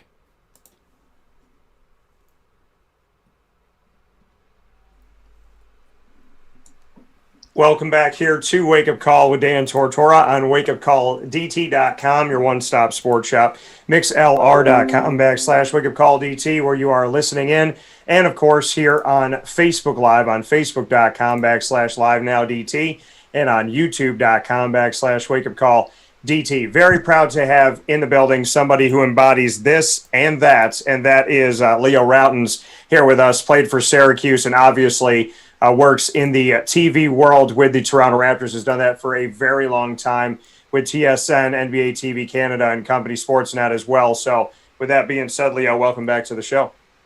Hey, Dan, how you doing, all right? Always a pleasure. I'm doing well, and good to finally have you on video. What's life like? I know you go back and forth, right, from you know living in America to living in Canada. So where are we finding you today? No going back and forth right now. I'm in Toronto, and we have the quarantine up here. So teams playing in Tampa, and we do everything out of Toronto because, like I said, you cross the border, you come back, it's 15 days in quarantine. So no can do. 15 days, and is it still a fine and thrown in like Canadian jail? I know there was some type of government facility if you had corona. So I mean, are things lifted a little bit at all, or is it still that scary? No, it's okay. It's not quite like that. It's obviously if you fly into the country and you have the virus, yeah, you're going to be isolated. That's the way it should be. But they're also if you fly in, you can be isolated at a hotel. And you basically have to, pay for that. However, if you drive over the border, it's a different kind of category. But either way, you're looking at a quarantine. And when you're playing every night or every other night, can't afford to sit in a quarantine for 15 days. So unfortunately, no traveling. So we talked about it a little bit before, Leo, but, what has life been like for you navigating through this? I mean, living in the same world as you do as far as, sports media and being it's kind of funny that I was already doing a lot of this stuff. So to live in this world that changed with Corona, to me, it really didn't change that much. But, to be a commentator that's usually on the floor right there on the sidelines doing the game, your life has changed dramatically in this virtual world. How have you navigated it? And what can you tell me about how you've handled it up to this point? Well, it's definitely different, right? You miss a lot. For example, in-game action. We had a few things happen last few days where you don't see everything that's going on, right? You're basically looking at what the viewer's looking at. Normally we're on the court, we can hear the referees, we can hear the players, you can hear the coaches. You can see things that is, away from the camera, off screen. So you're missing all that. So you're kind of trying to figure it out on the fly and going with what you know. And we do have some other information, but it's certainly limited compared to what it would be like if you're there. As well, when you go to games, when I get to an arena at 4:30 for a 7:30 game, you're mingling with everybody, right? You're talking to GMs, coaches, scouts, players, media. It's a who's who of the sports world, and you gain a tremendous amount of information. Quite honestly, 2 hours before a game, you have enough information to do 10 games, and so now you're sourcing in a completely different manner. You don't have that, and there's a difference too when you're casually bumping into people and talking to people. Like I said, it's casual, so a lot comes out. People say a lot. You get a lot of information that you don't normally get. So it's very different in that respect. So, for you in that way, how have you tried to continue that creativity since you don't have that couple hours before a game to be inside of the arena and walk around and have those really, face-to-face human interactions, real interactions? How have you tried to, in a way, get those still, or create or foster building relationships that aren't as easy when you're not face-to-face? Well, I mean, you still have the relationships, and you're texting, talking. You're still communicating with people, but again, it's just like I said, it's just not the same when everybody's kind of there, right? You're not inconveniencing anybody. You're right there. You're all kind of there for the same reason. Whereas now, everybody's working off their phones and off their TVs and computers and so forth. So you don't know when you're catching somebody. Everything's kind of a little different. So you're still doing it. Like I said, you're still in that world, and you're still constantly communicating. It's just not the same. So for you, Leo, how has this challenged you? I mean, you've done it for so long. So where have you been challenged? Where do you find that you've grown? I mean, how has this past year made a better version of yourself, in your opinion? Where have you tried to kind of, accelerate a little bit and see it, not necessarily a different side of Leo Rautins, but how has it made you kind of, just like in a game, if somebody forces you one way, you got to learn how to go the other. If someone takes away this shot, you got to create this. How are you essentially creating your own shot, so to speak? I think the two words I would use are patience and flexibility. We're all in this together, so you got to be patient. Everybody's going through different things, and you got to be flexible. You got to be willing to adapt to whatever the situation is. And I think patience is something we all work on all the time. Flexibility, that's not a big deal. From playing to coaching to doing this business, I think it's important to be flexible. I think it's important to be able to change on the fly and not get rattled, not get worried about it. Whatever the case may be, you kind of roll with the punches. That's really it. I mean, I don't know if it makes you better or worse. I just know that you do what you got to do. Simple as that. And you can complain about it, talk about it, whine about it. It's not going to make a bit of difference. You just got to go out and do it and find the best way to do it. Here with Leo Rautins of Syracuse history, and obviously in the playing world, the coaching world, and in the TV analyst world, and working with the Raptors for so many years. Scotiabank Arena, I mean, it has been an empty box. How strange is that for you, knowing that you can't go back and forth? I mean, you have the ability typically to be here in America and over in Canada as well, and be able to flow pretty freely. To be up there and to see this arena just quiet, Jurassic Park quiet, what has that been like to you, and how surreal of an experience has that been? Yeah, it's almost like you're it's almost like a Twilight Zone, right? You're walking around. Like, we actually broadcast the games from Scotiabank Arena. They've converted the practice court, the Raptors practice court, into basically a studio, and all the games are called from there. So it's like I said, you're in a practice gym. You walk out, the arena's empty. There's no people. You walk to the game. There's nobody there. You leave the game. The streets are empty. It is very, very different. Like I said, it feels like you're in some kind of a Twilight Zone show. Sometimes the Toronto Maple Leafs are playing the same time the Raptors are. So we'll be in the studio. You walk out, during a halftime, and you kind of walk into the arena and you look down and you're watching a Leafs play. And again, just piped in noise, no people in the stands. So it's very, very different. It's like I said, it's and things are stricter here, right? Much stricter as far as allowing. There's no crowds allowed, not even minimal amounts of crowds. The pandemic, as far as containment, not talking vaccine, but just trying to contain the pandemic, has been handled extremely well in Canada, specifically, a big city like Toronto. Our cases, our deaths are minimal compared to, a lot of American cities.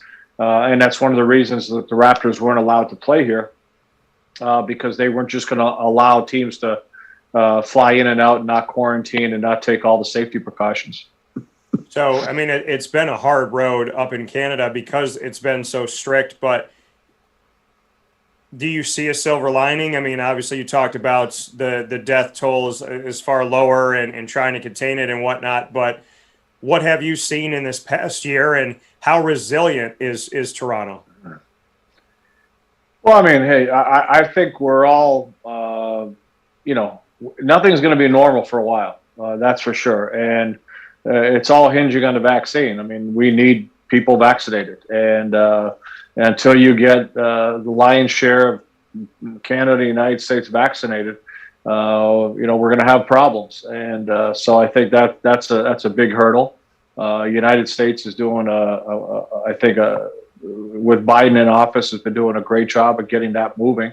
I think there's still a lot of people reluctant, but somehow that's got to be dealt with, because, like I said, we need, if you really want true herd immunity, you're going to have people vaccinated. And it's been difficult here because, the Raptors have been completely uprooted as a team. Hockey's a little different, where they basically formed a North Division with the Canadian teams, and they're all playing each other. So there's no border traffic. But with basketball, Toronto being the only NBA team, not something you can do. So having to reroute, literally, for the Toronto, its bottom line is you're playing 72 road games. That's really what it boils down to, because even the fans that they allow in, I think the last game that might have been 3,500 in Tampa, a lot of those people have no vested interest in the Toronto Raptors. They're there to see an NBA game, maybe like Utah, maybe like Boston, whatever.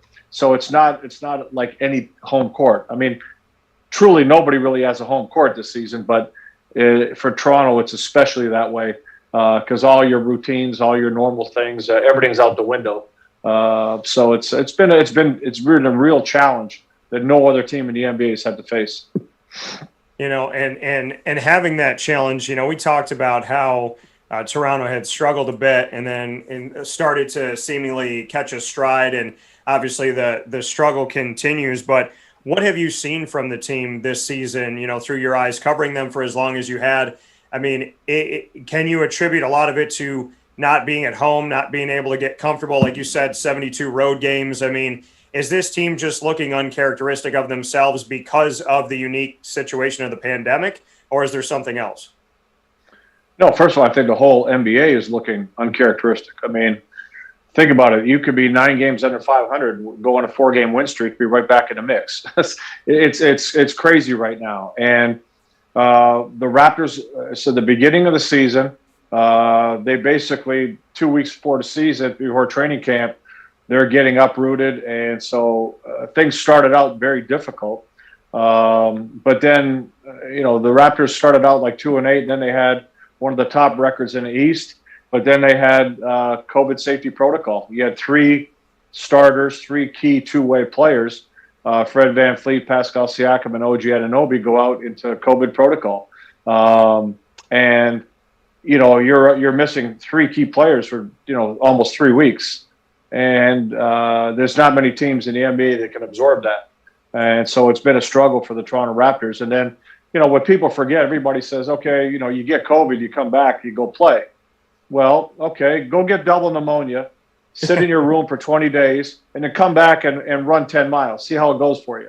Yeah. And fans have to understand that when Pascal Siakam lost 10 pounds, Fred VanVleet said he wouldn't wish this on anybody getting COVID. And then to step out on the basketball court and think you're going to be anywhere close to what you can be is insane. And so that's really what's put the Raptors in a tailspin, and as well as a few other injuries. And it can happen to any team in this league. I mean, look at the Lakers right now. You've got AD out, you lose LeBron. Any team in the league tomorrow could have the same thing happen to them. 2-3 key players go into COVID protocol, and your season could be in jeopardy. So it's a crazy time right now, and it's been extremely difficult for the Raptors because of all these things. And there's the hope is that you get healthy, you stay healthy to whatever degree that may be, and you go. Coming here from Leo Rautins on Wake Up Call with Dan Tortora inside of the Cafe Cubal studios. Leo, with the fact that so many things can change at the drop of a dime because of the pandemic, and like you said, okay, you go out and come back and play. It's not that simple. You have to get your body right and come, steadily. I mean, just to get up out of bed for some people that get it bad, and to be able to breathe and feel comfortable in your own skin to do normal basic things, let alone get back to work, let alone do what they do and run like gazelles for a couple hours. So was it the right decision to have a season, in your opinion? Well, it's if you like sports, you better have a season, because if you don't have a season, all these sports are going to die. You have to have revenues, right? You better at the very least get your TV revenues. The All-Star game, a lot of people were critical of the All-Star game.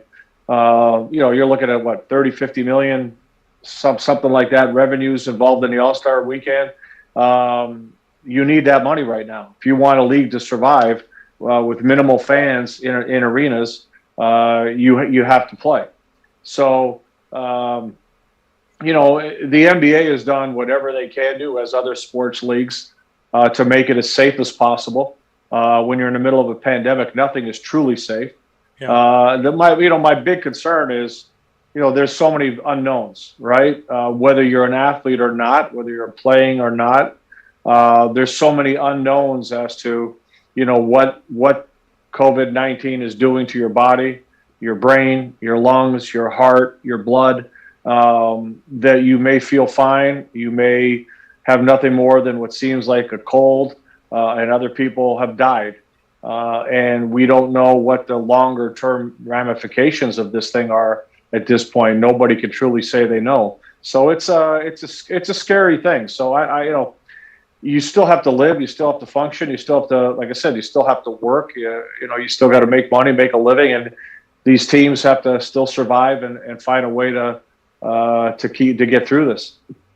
Yeah, and I think that, that's like you said. I mean, if you want to keep going, you got to find a way to do it. The bubble worked very successfully down in Orlando at Walt Disney World, but obviously a different amount of games for sure, by a lot. Should we have had a shortened season where there was just a bubble and everybody was in one place? Would that have made more sense? I mean, should we go to that sooner? Should we shift to that model toward the end of the season for the playoffs? I mean, what would you like to see happen? And I mean, do you think the bubble's the way to go, because we actually really, outside of a case here or there, didn't have any issue down in Florida? Well, I think the bubble's unrealistic for a season. You remember there was only a small part of the season left in playoffs when they went to the bubble. And so, that was really the only way you were going to salvage the season. There was a lot more time to prepare. You had different protocols they could put in place. And if you think about it, if you look at the numbers of cases, it's relatively low. I mean, the NBA has done a great job, and you got to give credit to players and team personnel for doing whatever they have to do. But it's not a massive outbreak, right? But it doesn't have to be to have a major impact. Like I said, for a team like the Raptors, it's had a horrendous impact. For other teams, they haven't been affected by it. and that's what we're living. It's no different than out. You walk the streets. Some people haven't been touched by it. Other people have lost, countless family members. So it's no different, in this situation. So I think all the pro leagues right now, they're doing what they can to survive and get to a point where when fans can finally be in arenas. Adam Silver heading up the NBA. What type of job do you think he's done with the pandemic, and what type of job do you think he's done overall as the commissioner? I think Adam Silver is a great commissioner. I think he's done an amazing job. He communicates extremely well. He understands, the media and dealing with everybody. Sorry, that's my cat. Get out of here. Just what they did, man. You go back a year ago. And the NBA did not hesitate. They shut the league down. And when they shut the league down, basically the world followed. And if you remember, the United States was being led by somebody that was, dismissing this whole pandemic and saying, hey, this, when the weather gets better, it'll be gone. And, maybe inject some bleach. You think of what the countless lives Adam Silver and the NBA saved by taking that action, because, like I said, there were global ramifications when the NBA shut down. Leagues around the world shut down. It brought, I think, the right attention to this pandemic. So, Adam Silver has always been, a leader in many, many ways, and the NBA has always been a leader in many, many ways. So. How they did the bubble. I mean, they set the example of how to try to bring a league back safely, and they did it. All the social issues, social unrest, everything that was going on at the time, the NBA led in that category as well. Try to bring attention to all that. And then the restart of this season, I think Adam Silver's done a great job. It's just, I think people have to be realistic, and nothing's going to be perfect. Nothing's going to go without any issues. But they've tried to plan and accommodate for anything that could potentially happen. For example, that's why you only had a first half of the season schedule released, because they knew there would be games missed and games suspended and games put off. And so, everything is done with a great deal of thought and also putting the health of the athletes first and foremost. So, I mean, for you, seeing the NBA have that pull, Leo, I mean, I remember last year I was supposed to be going down to Greensboro for the ACC tournament, and it was, I don't know, my 6th or 7th or whatever it may be, and I was getting ready to go down. It was a Monday, and I had a feeling like, let me see what's happening, let me see what's going on. And long story short, one of the guys that I know down there that broadcasts and writes and covers the teams, especially in Carolina, he shot me a text on the way to a live event I was doing with West Genesee High School here in the community. And he said, hey, there's a couple cases that came through Charlotte Airport. I'll update you. And then he said, there could be 5 more cases in Raleigh. So then I was thinking maybe I shouldn't go. And then that night, right before I went to bed, around like 10 o'clock or something like that, around the ticker came on the bottom line, and it said the NBA, the MLB, the NHL, and the MLS are all going to restrict media to the locker rooms. And I, like you, I build relationships, face to face, one-on-one. And so I'm like, well, if you take the locker room away, like that's where I sit with these guys, sit at their locker, get to know them. So at that point, I was like, I feel like the ACC is going to follow suit. And the next morning, sure enough, about 12 hours later, they did it. Did you think the NBA always had that much of a pull? Did you think they had that much of respect and a command to make a decision like that, and that the world would domino effect? Or were you surprised at how quickly the rest of the world said, oh, okay, if the NBA is doing it, it must be serious?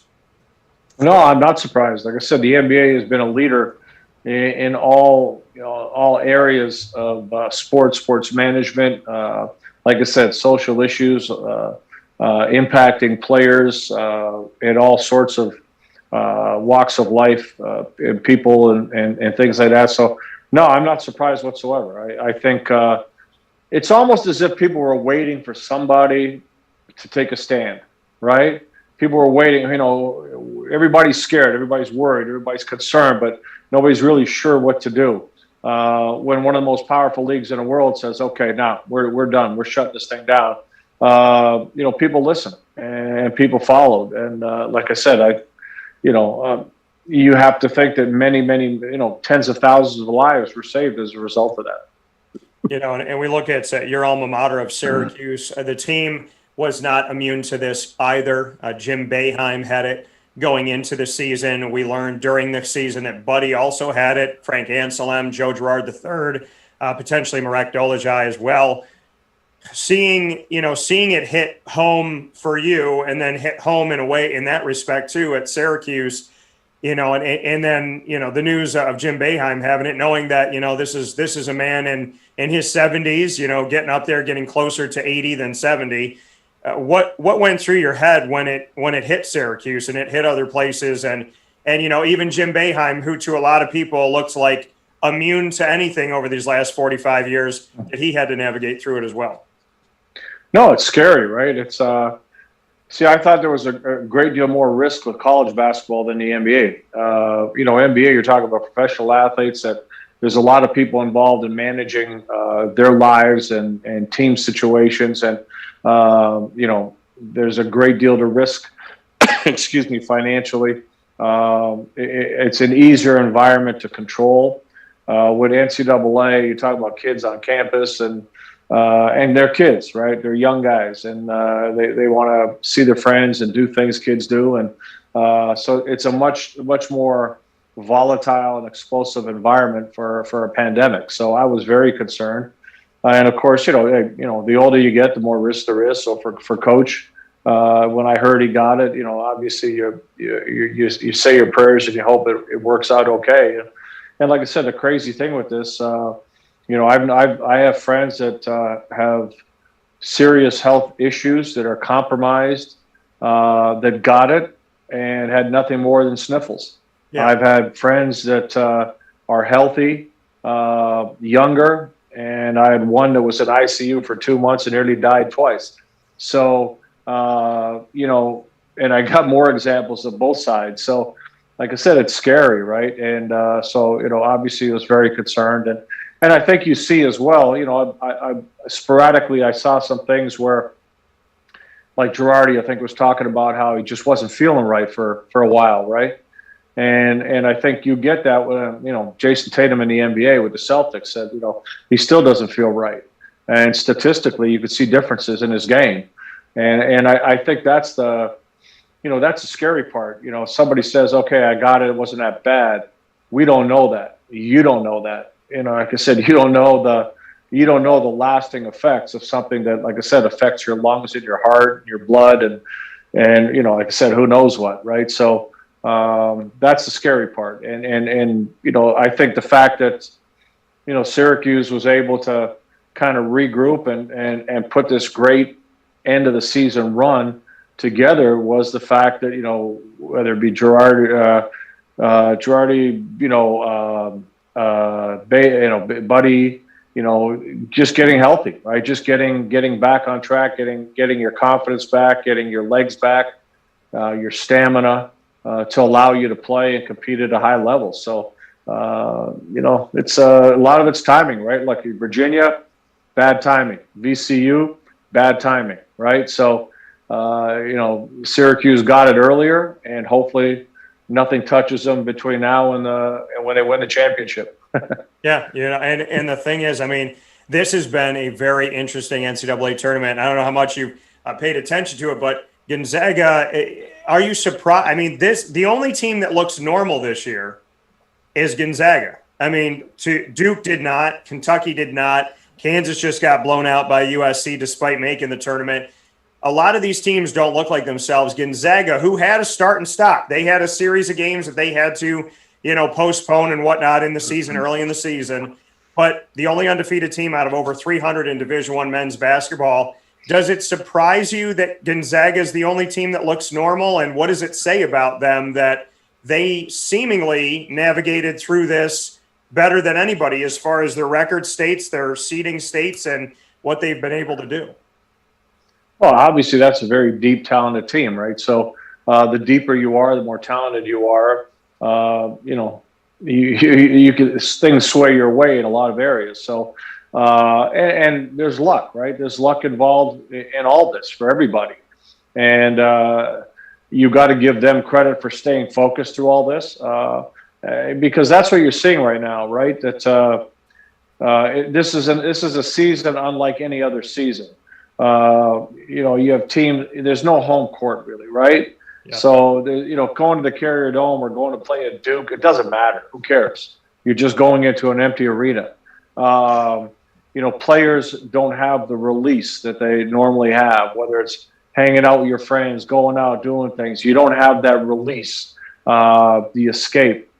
So a lot of things are very, very different. It's the same at the pro level, right? It's, professional athletes are nocturnal creatures, right? You travel late at night, you socialize late at night. All that's gone. You can't do any of that. And like I said, you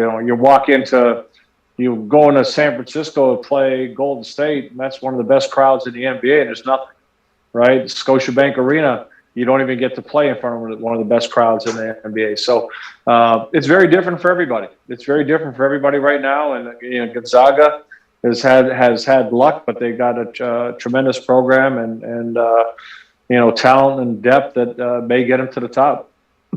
And we look at this very interesting tournament so far and what's been happening with seeding and all of that. Do you get excited for it? I mean, I know you played in the NIT a couple times at Syracuse, played in the NCAA, got to the second round of the tournament. Like, do you get excited to watch it? Do you spend some time with it? I mean, we've seen a 15 seed Oral Roberts win 2, Sister Jean and Loyola Chicago looking to push again, just like they did a couple of years ago. Syracuse is in 11. It almost seems better to put Syracuse as a double-digit seed than a 1 or anything else. I mean, I know they won as a 3, but seeing a lot of these teams, the Ohios, like you mentioned, Virginia, bad timing, a 13 seed was able to move forward. UCLA, a play-in team, has won a couple games. Are you watching this tournament? Do you love it? Are you hoping that Loyola Chicago and an Oral Roberts and teams like that make it farther? I mean, what's your take on all that? I can't watch a lot, to be honest with you. The NBA schedule is pretty crazy right now, and I'm not doing any NCAA this season, so I'm pretty much locked in on the NBA. I catch a game here or there, and obviously I'd like to see Syracuse continue to go and do well. But I think the days of, like I said, on top of everything we talked about, how this year is so different, I think the days of these power conferences and these mid majors and smaller schools being so radically different are over.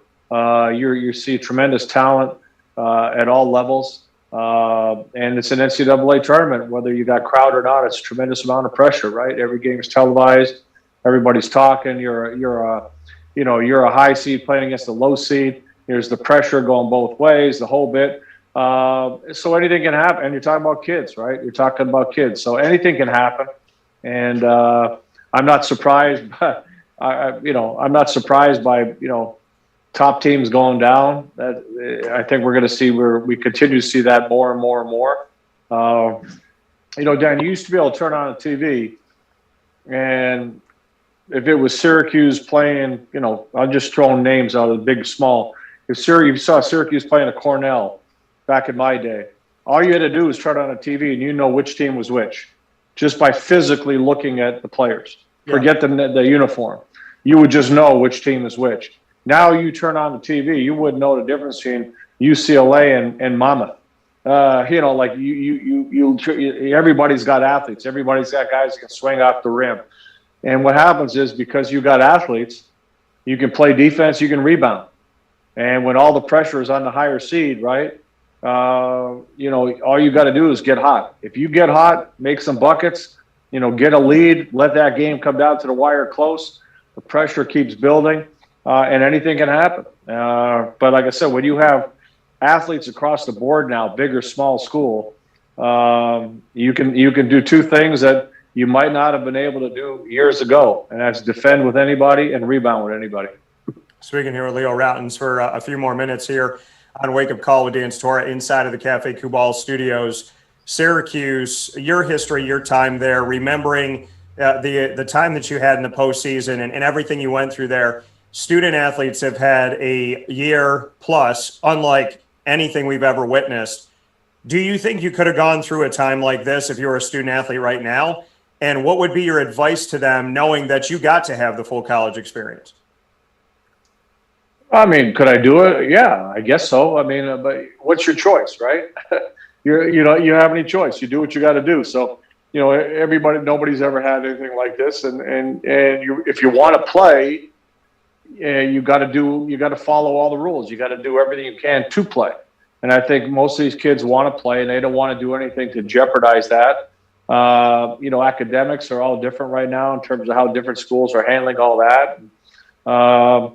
So you're missing out on a lot of that college experience, and that's a shame. And that's the big fun of it, to be able to, for a lot of these guys, play in a Carrier Dome, go out in Marshall Street, have fun, meet people, take it all in, go to class, and the whole bit. So there's nothing you can do. So I would think that my desire to win, my desire to play, would help me get through that. And if you look at it, compare an athlete to an average student, at least the athlete does have that, right? You can go to the gym, you can do what you love to do to help, kind of distract you. Yeah, I think you talk to most athletes, and you have a lot of people that have gone through horrible things in their lives, right? A lot of players have, had terrible experiences growing up. And their release was always, I'd go to the park and I'd shoot. I'd go to the gym and I'd shoot. So basketball or football, whatever your sport might be, that's your release. That's where you found peace. So even in this environment, I think it's kind of a saving grace that you could still play. Yeah. And so as we spin back to the NBA and speaking on still playing, what teams, in your opinion, Leo, are for real? From what we're seeing, we hear about, who contender, pretender all the time, like who's there, who's going to stay there, who's going to last there, so to speak. So on the Eastern side, Philadelphia, Brooklyn, are these teams that are starting to elevate? Obviously Brooklyn, that had a lot of firepower last year, but kind of saved it, got healthy, and is utilizing it now. Philadelphia, Brooklyn, in your opinion, even in Atlanta, they're in the top 5. Like, are we seeing the real here? And on the other side, Utah and Phoenix, is that the real with the other LA teams, still within the top 4? Who right now do you really say that hasn't been up there is maybe impressing you the most, and who you think maybe will stay at the top as we get ready for the playoffs? Well, I don't think there are any great teams. Okay, I think everybody's beatable. So I think that's an important point. I think I heard some of the announcers doing an NBA game, and they said there's so much parity because there's so many great teams. I disagree. I think there's a lot of good teams, a lot of decent teams. Some of the better teams, like I said, Brooklyn, they're a unique team. They got a lot of talent. If they get hot, they can beat anybody, right? They got so much firepower, but they're still beatable. They're still beatable.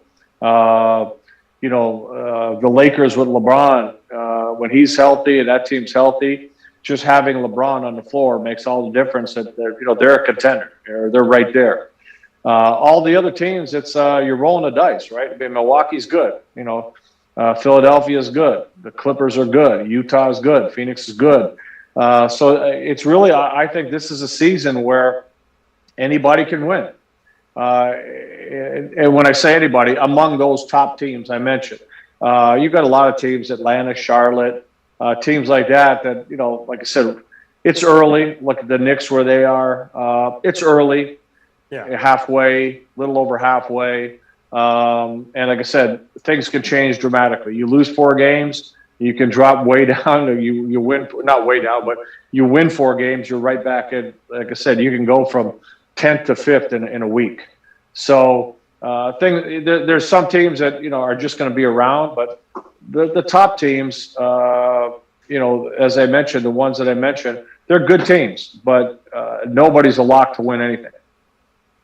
Paint me a picture when you're doing these broadcasts. So like you said, they took the practice court at Scotiabank and turned it into essentially a studio. bring me into what it looks like for you. What are you watching? What are you seeing? Like, paint me how you get to engulf yourself to the best of your ability into the game. Well, they just try to create the best environment for us. So, we're separated by plexiglass. Myself and my partner Matt Devlin, not just plexiglass, but he's a good 10, 12 feet away from me. But we're kind of angled so we can see each other. Yeah. As well as in front of me, I have like a 60-inch screen, and so the main game would be right there. I have a big stat monitor that's like a 30-inch, 40-inch screen, all the stats, and there's another just a monitor that shows the whole court, right?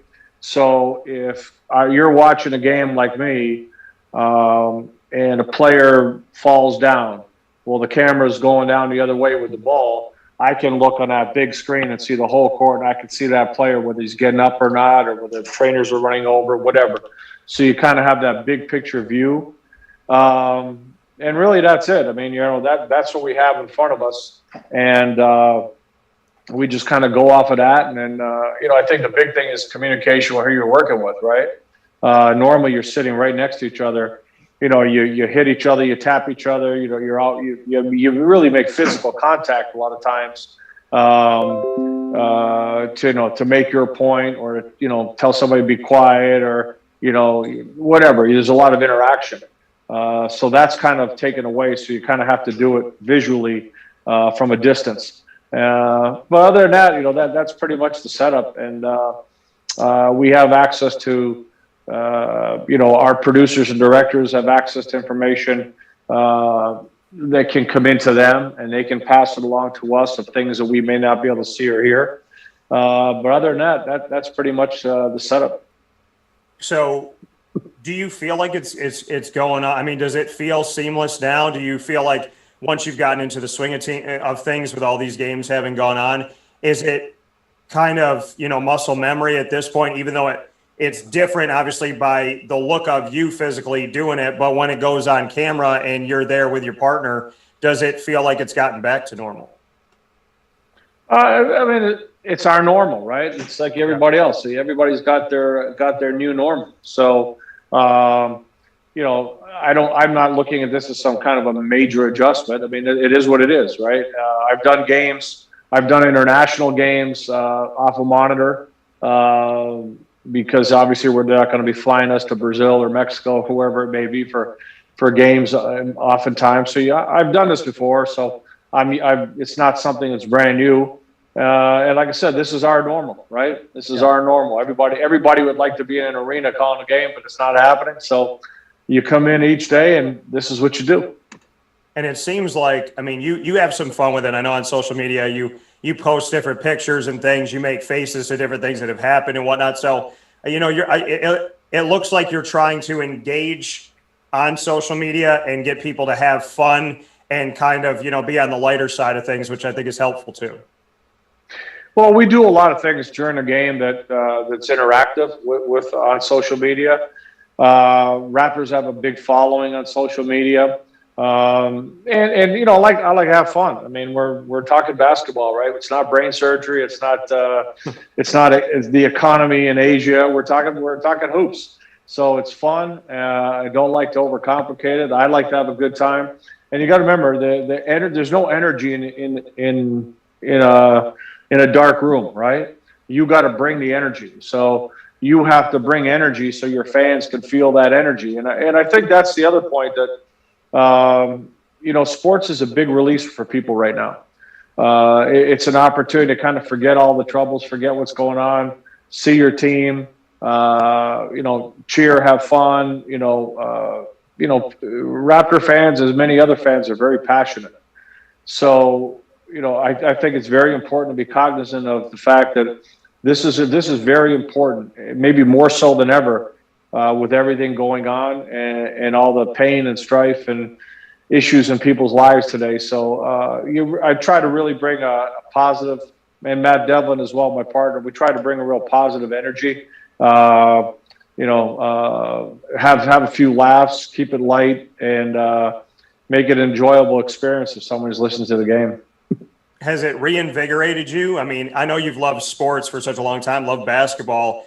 Has the thought of like, hey, you know what? Like, we're positive before, we did stuff before, but even more so now, people need it. Do you feel that on your shoulders? Does it bring a new type of excitement or vigor to you at this point? I don't know if I call it that. I just think it's, like I said, I think it's a responsibility, right? I mean, we have the privilege of doing this job. There's a lot of people that don't have a job right now. There's a lot of people that are struggling. So I generally like to stay very positive, and I want people to feel that. I want people to feel a positive energy. I want people, like I said, to be able to relax, forget about their troubles for a couple hours, have some fun. I think it's just being aware, right? It's just being aware of what's going on. It's everybody's got something that they're dealing with right now. Everybody, including us, including me, my partner, we all have something. So I think we all just have to be aware of that and do our best to make it better for everybody. Coming from Leo Rautins, Wake Up Call with Dan Tortora, inside of the Cafe Kubal studios. In closing, Leo, 2 questions. I like that you obviously speak for a living. I get to do that too. Go ahead and throw me on the hot seat with 2. No, I don't know. Anything in the world. I got crazy. Who's going to win the tournament? Who's going to win the tournament? Who's going to win the tournament? I have Gonzaga. I would love to see Loyola Chicago or Syracuse come out of their bracket, but it's been a long, long time coming for the Zags, and they deserve it. All right, give me an NBA champion. Oh Lord, I feel like this season it's going to come out of the East. Philadelphia and Brooklyn are dangerous. I would love to see Toronto get better, find their footing, but I want to believe in Utah. I really do. I want to believe in Utah, and Phoenix caught their stride at the end of last season, and then they kind of have kept it going now. So, I'm up for a new champion, seeing someone different. But if I had to answer now, I'd probably lean more on the side of Philly or Brooklyn. But I really, really want like Utah or Phoenix to be real, because especially Utah, it's been such a long, long time for Utah. So what do you think? Do you have That's all I got. So I'm not on the hot seat. Fair enough. I thought I could sneak one in there, but that coming from Leo Rautins and obviously Sportsnet, NBA TV, Canada, TSN. Thank you for all the work you do, Leo, and for your time at Syracuse. Say hi to Andy and the whole family. And as always, I respect you, appreciate our friendship, and always look forward to talking with you. No, I appreciate it, Dan. Thanks for having me on. Thank you.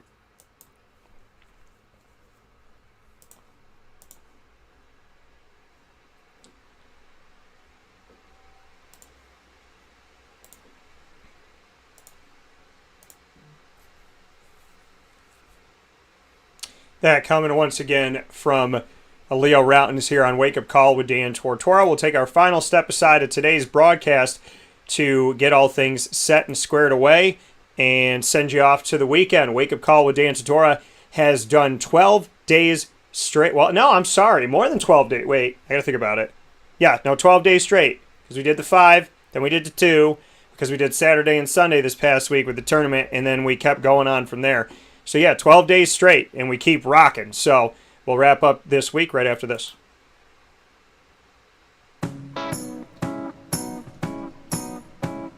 In these unique times, there are those in our community that give us a sense of normalcy and positivity. Pizza Man on 50 Oswego Street in Baldwinsville has been here for you for over 35 years and is here now.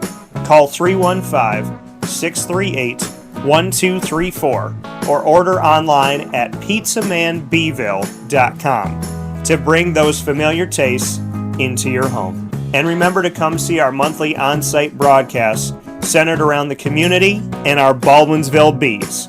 Pizza Man in Baldwinsville.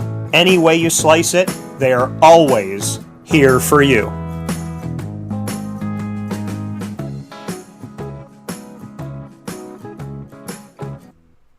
I'm George Townsend of Honda City with some good advice when buying a new car. The true cost of owning a new car is determined by the appraised value when you trade it. No vehicle appraises higher than a Honda. Next, look for low APRs and deep discounts. You also want low maintenance costs and great fuel economy. That's why my advice to you is to buy a new Honda. Looking pre-owned, visit our Honda Certified Used Car Center. Honda City, 7140 Henry Clay Boulevard, Liverpool, or HondaCity-CNY.com. It would be a pity if you don't shop at Honda City.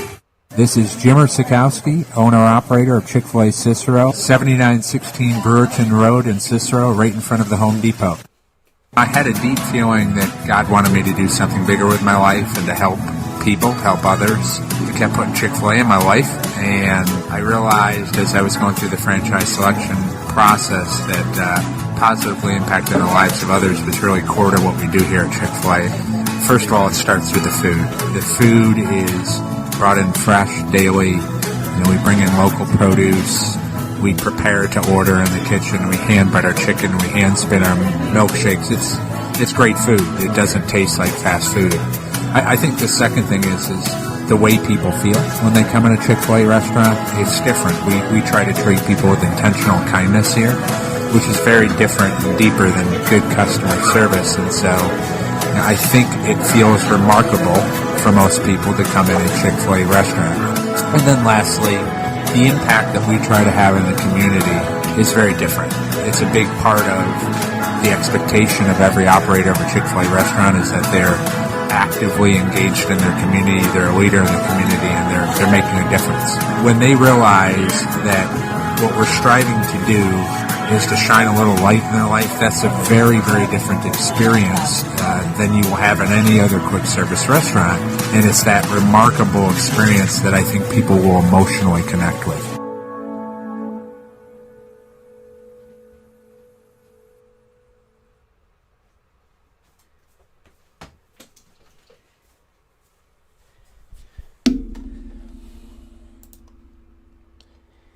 Welcome back here to Wake Up Call with Dan Tortora on wakeupcalldt.com, your one-stop sports shop, and on mixlr.com/wakeupcalldt inside of the Cafe Kubal studios.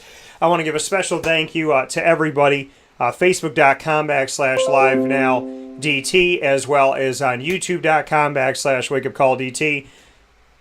Thank you for watching. Thank you for listening from inside of the Cafe Kubal studios on 3501 James Street in Syracuse, at 401 South Salina Street, as well as 324 West Water Street and 208 North Townsend Street. Also there where we were doing in the podcast headquarters when we did the show with Gene Waldron this week. So shout out to all of the locations in Syracuse, and of course their newest location on 343 Fayette Street in Manlius, New York. Big shout out to Cafe Kubal. Go out there today and grab your favorites, or try them for the first time and taste the difference.